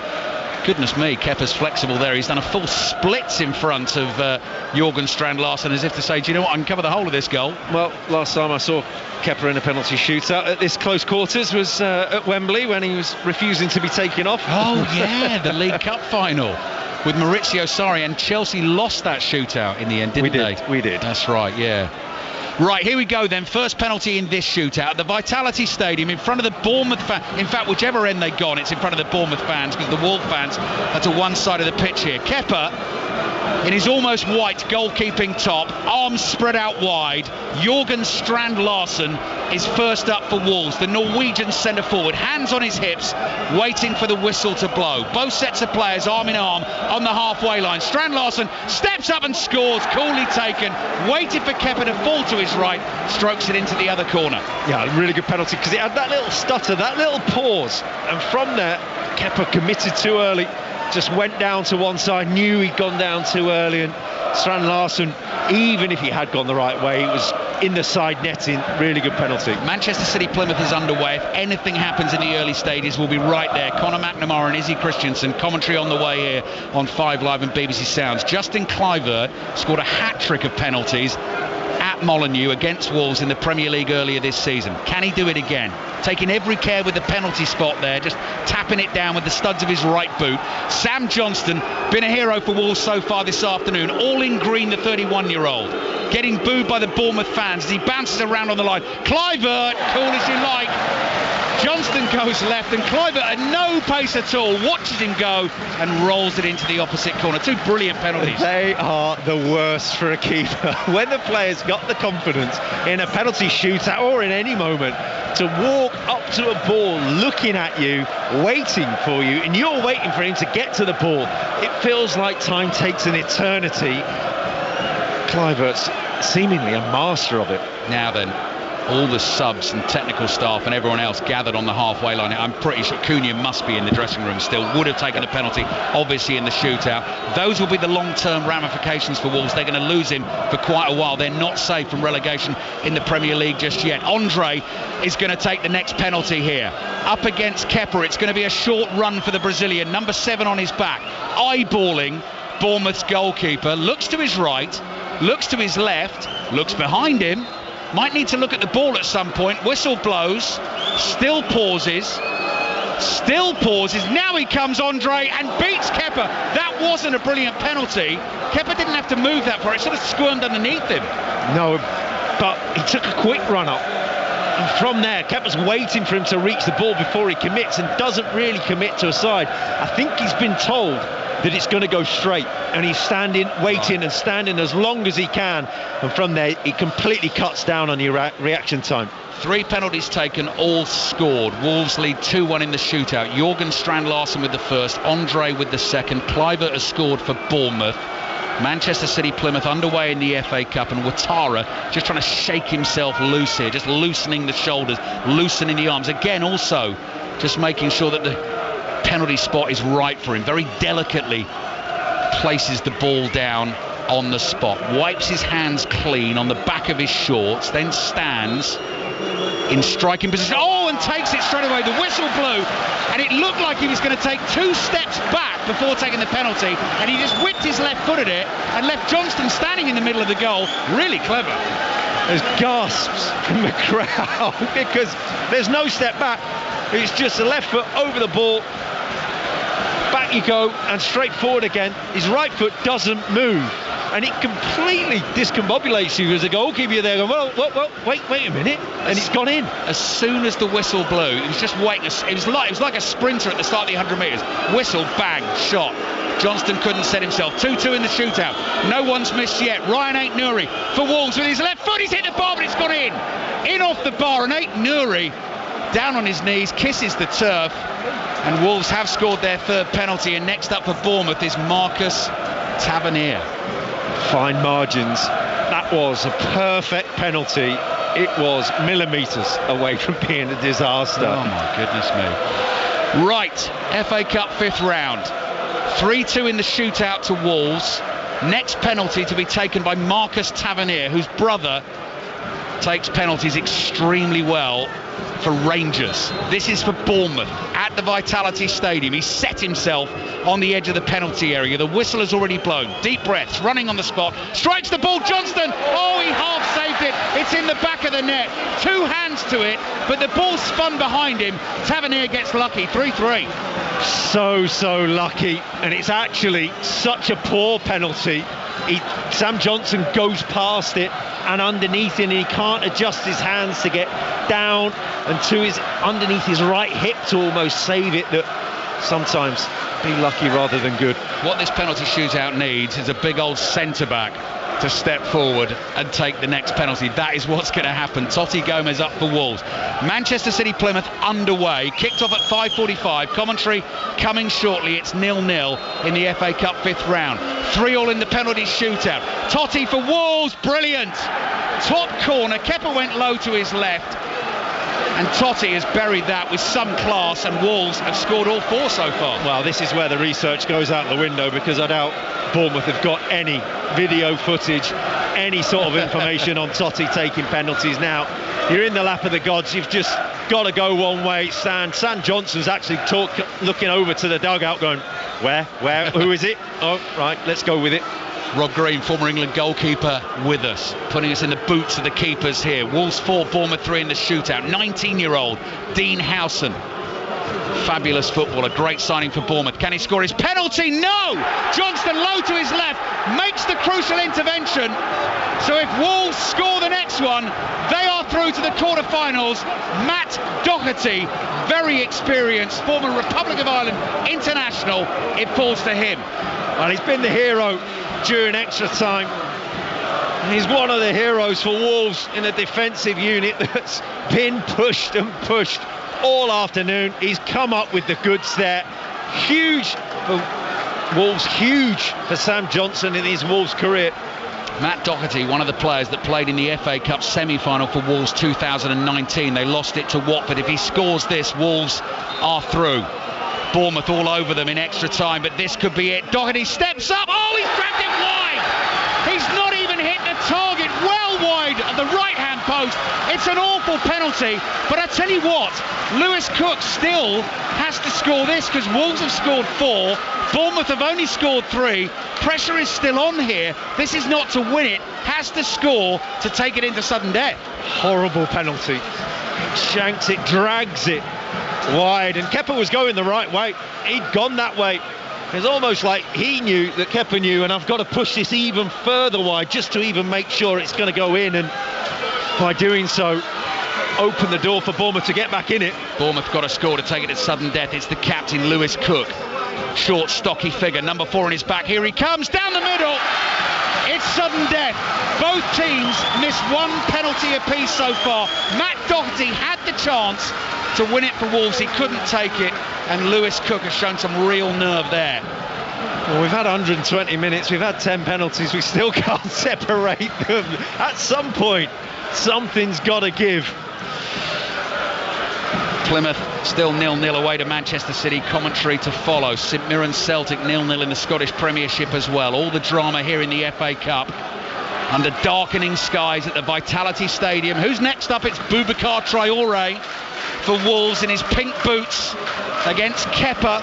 All those Bournemouth fans trying to put him off behind the goal as well. Sudden death now. Traoré. Oh, it's hit the bar, hit Kepa and come out.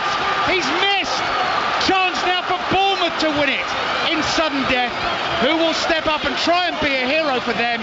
It is Luis Sinisterra, and that is the opposite, Rob Green, to Reynate Nouri's penalty.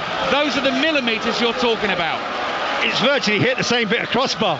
It's such, you're thinking about such fine margins between success and failure. The substitute steps up, strikes it well, and almost again nearly came down, hit Kepa and would have gone in, but stays out. What a moment. Bournemouth, as a football club, in their history, have only ever been in 2 FA Cup quarter-finals. If the Colombian Luis Sinisterra can score this penalty, they'll be into a third. The whistle blows. Sam Johnston dancing around on the line. Sinisterra sends Bournemouth into the last 8 of the FA Cup, and the Bournemouth substitutes come pouring onto the field to celebrate with Sinisterra. An incredibly dramatic FA Cup tie. I think the right team has won it in the end. Wolves weren't in it in the first half of the game. Bournemouth took the lead through Evan Nielsen. Acuna stunner got Wolves level. It was all Bournemouth in extra time. Sam Johnston with some incredible goalkeeping. Totti as well, with a couple of goal line clearances. Then Cunha gets sent off, completely lost his head at the end of extra time. Definitely would have taken a penalty. And even then in the shootout, Rob Green, Matt Doherty has a penalty to win it, misses the target, and eventually Sinisterra gets the job done, and Bournemouth are through to the quarter-finals. Well, we were asking for drama, we were asking for stories from this cup tie. We got everything. It's been a pleasure to watch. It's been a real cup tie, and one where you feel the feel-good feeling of Bournemouth just keeps on going. Third time in the club's history, Bournemouth are into an FA Cup quarter-final. They got there in the end just. Watch the highlights tonight. What a game, what drama. Match of the day, BBC One at 10:35, but for now...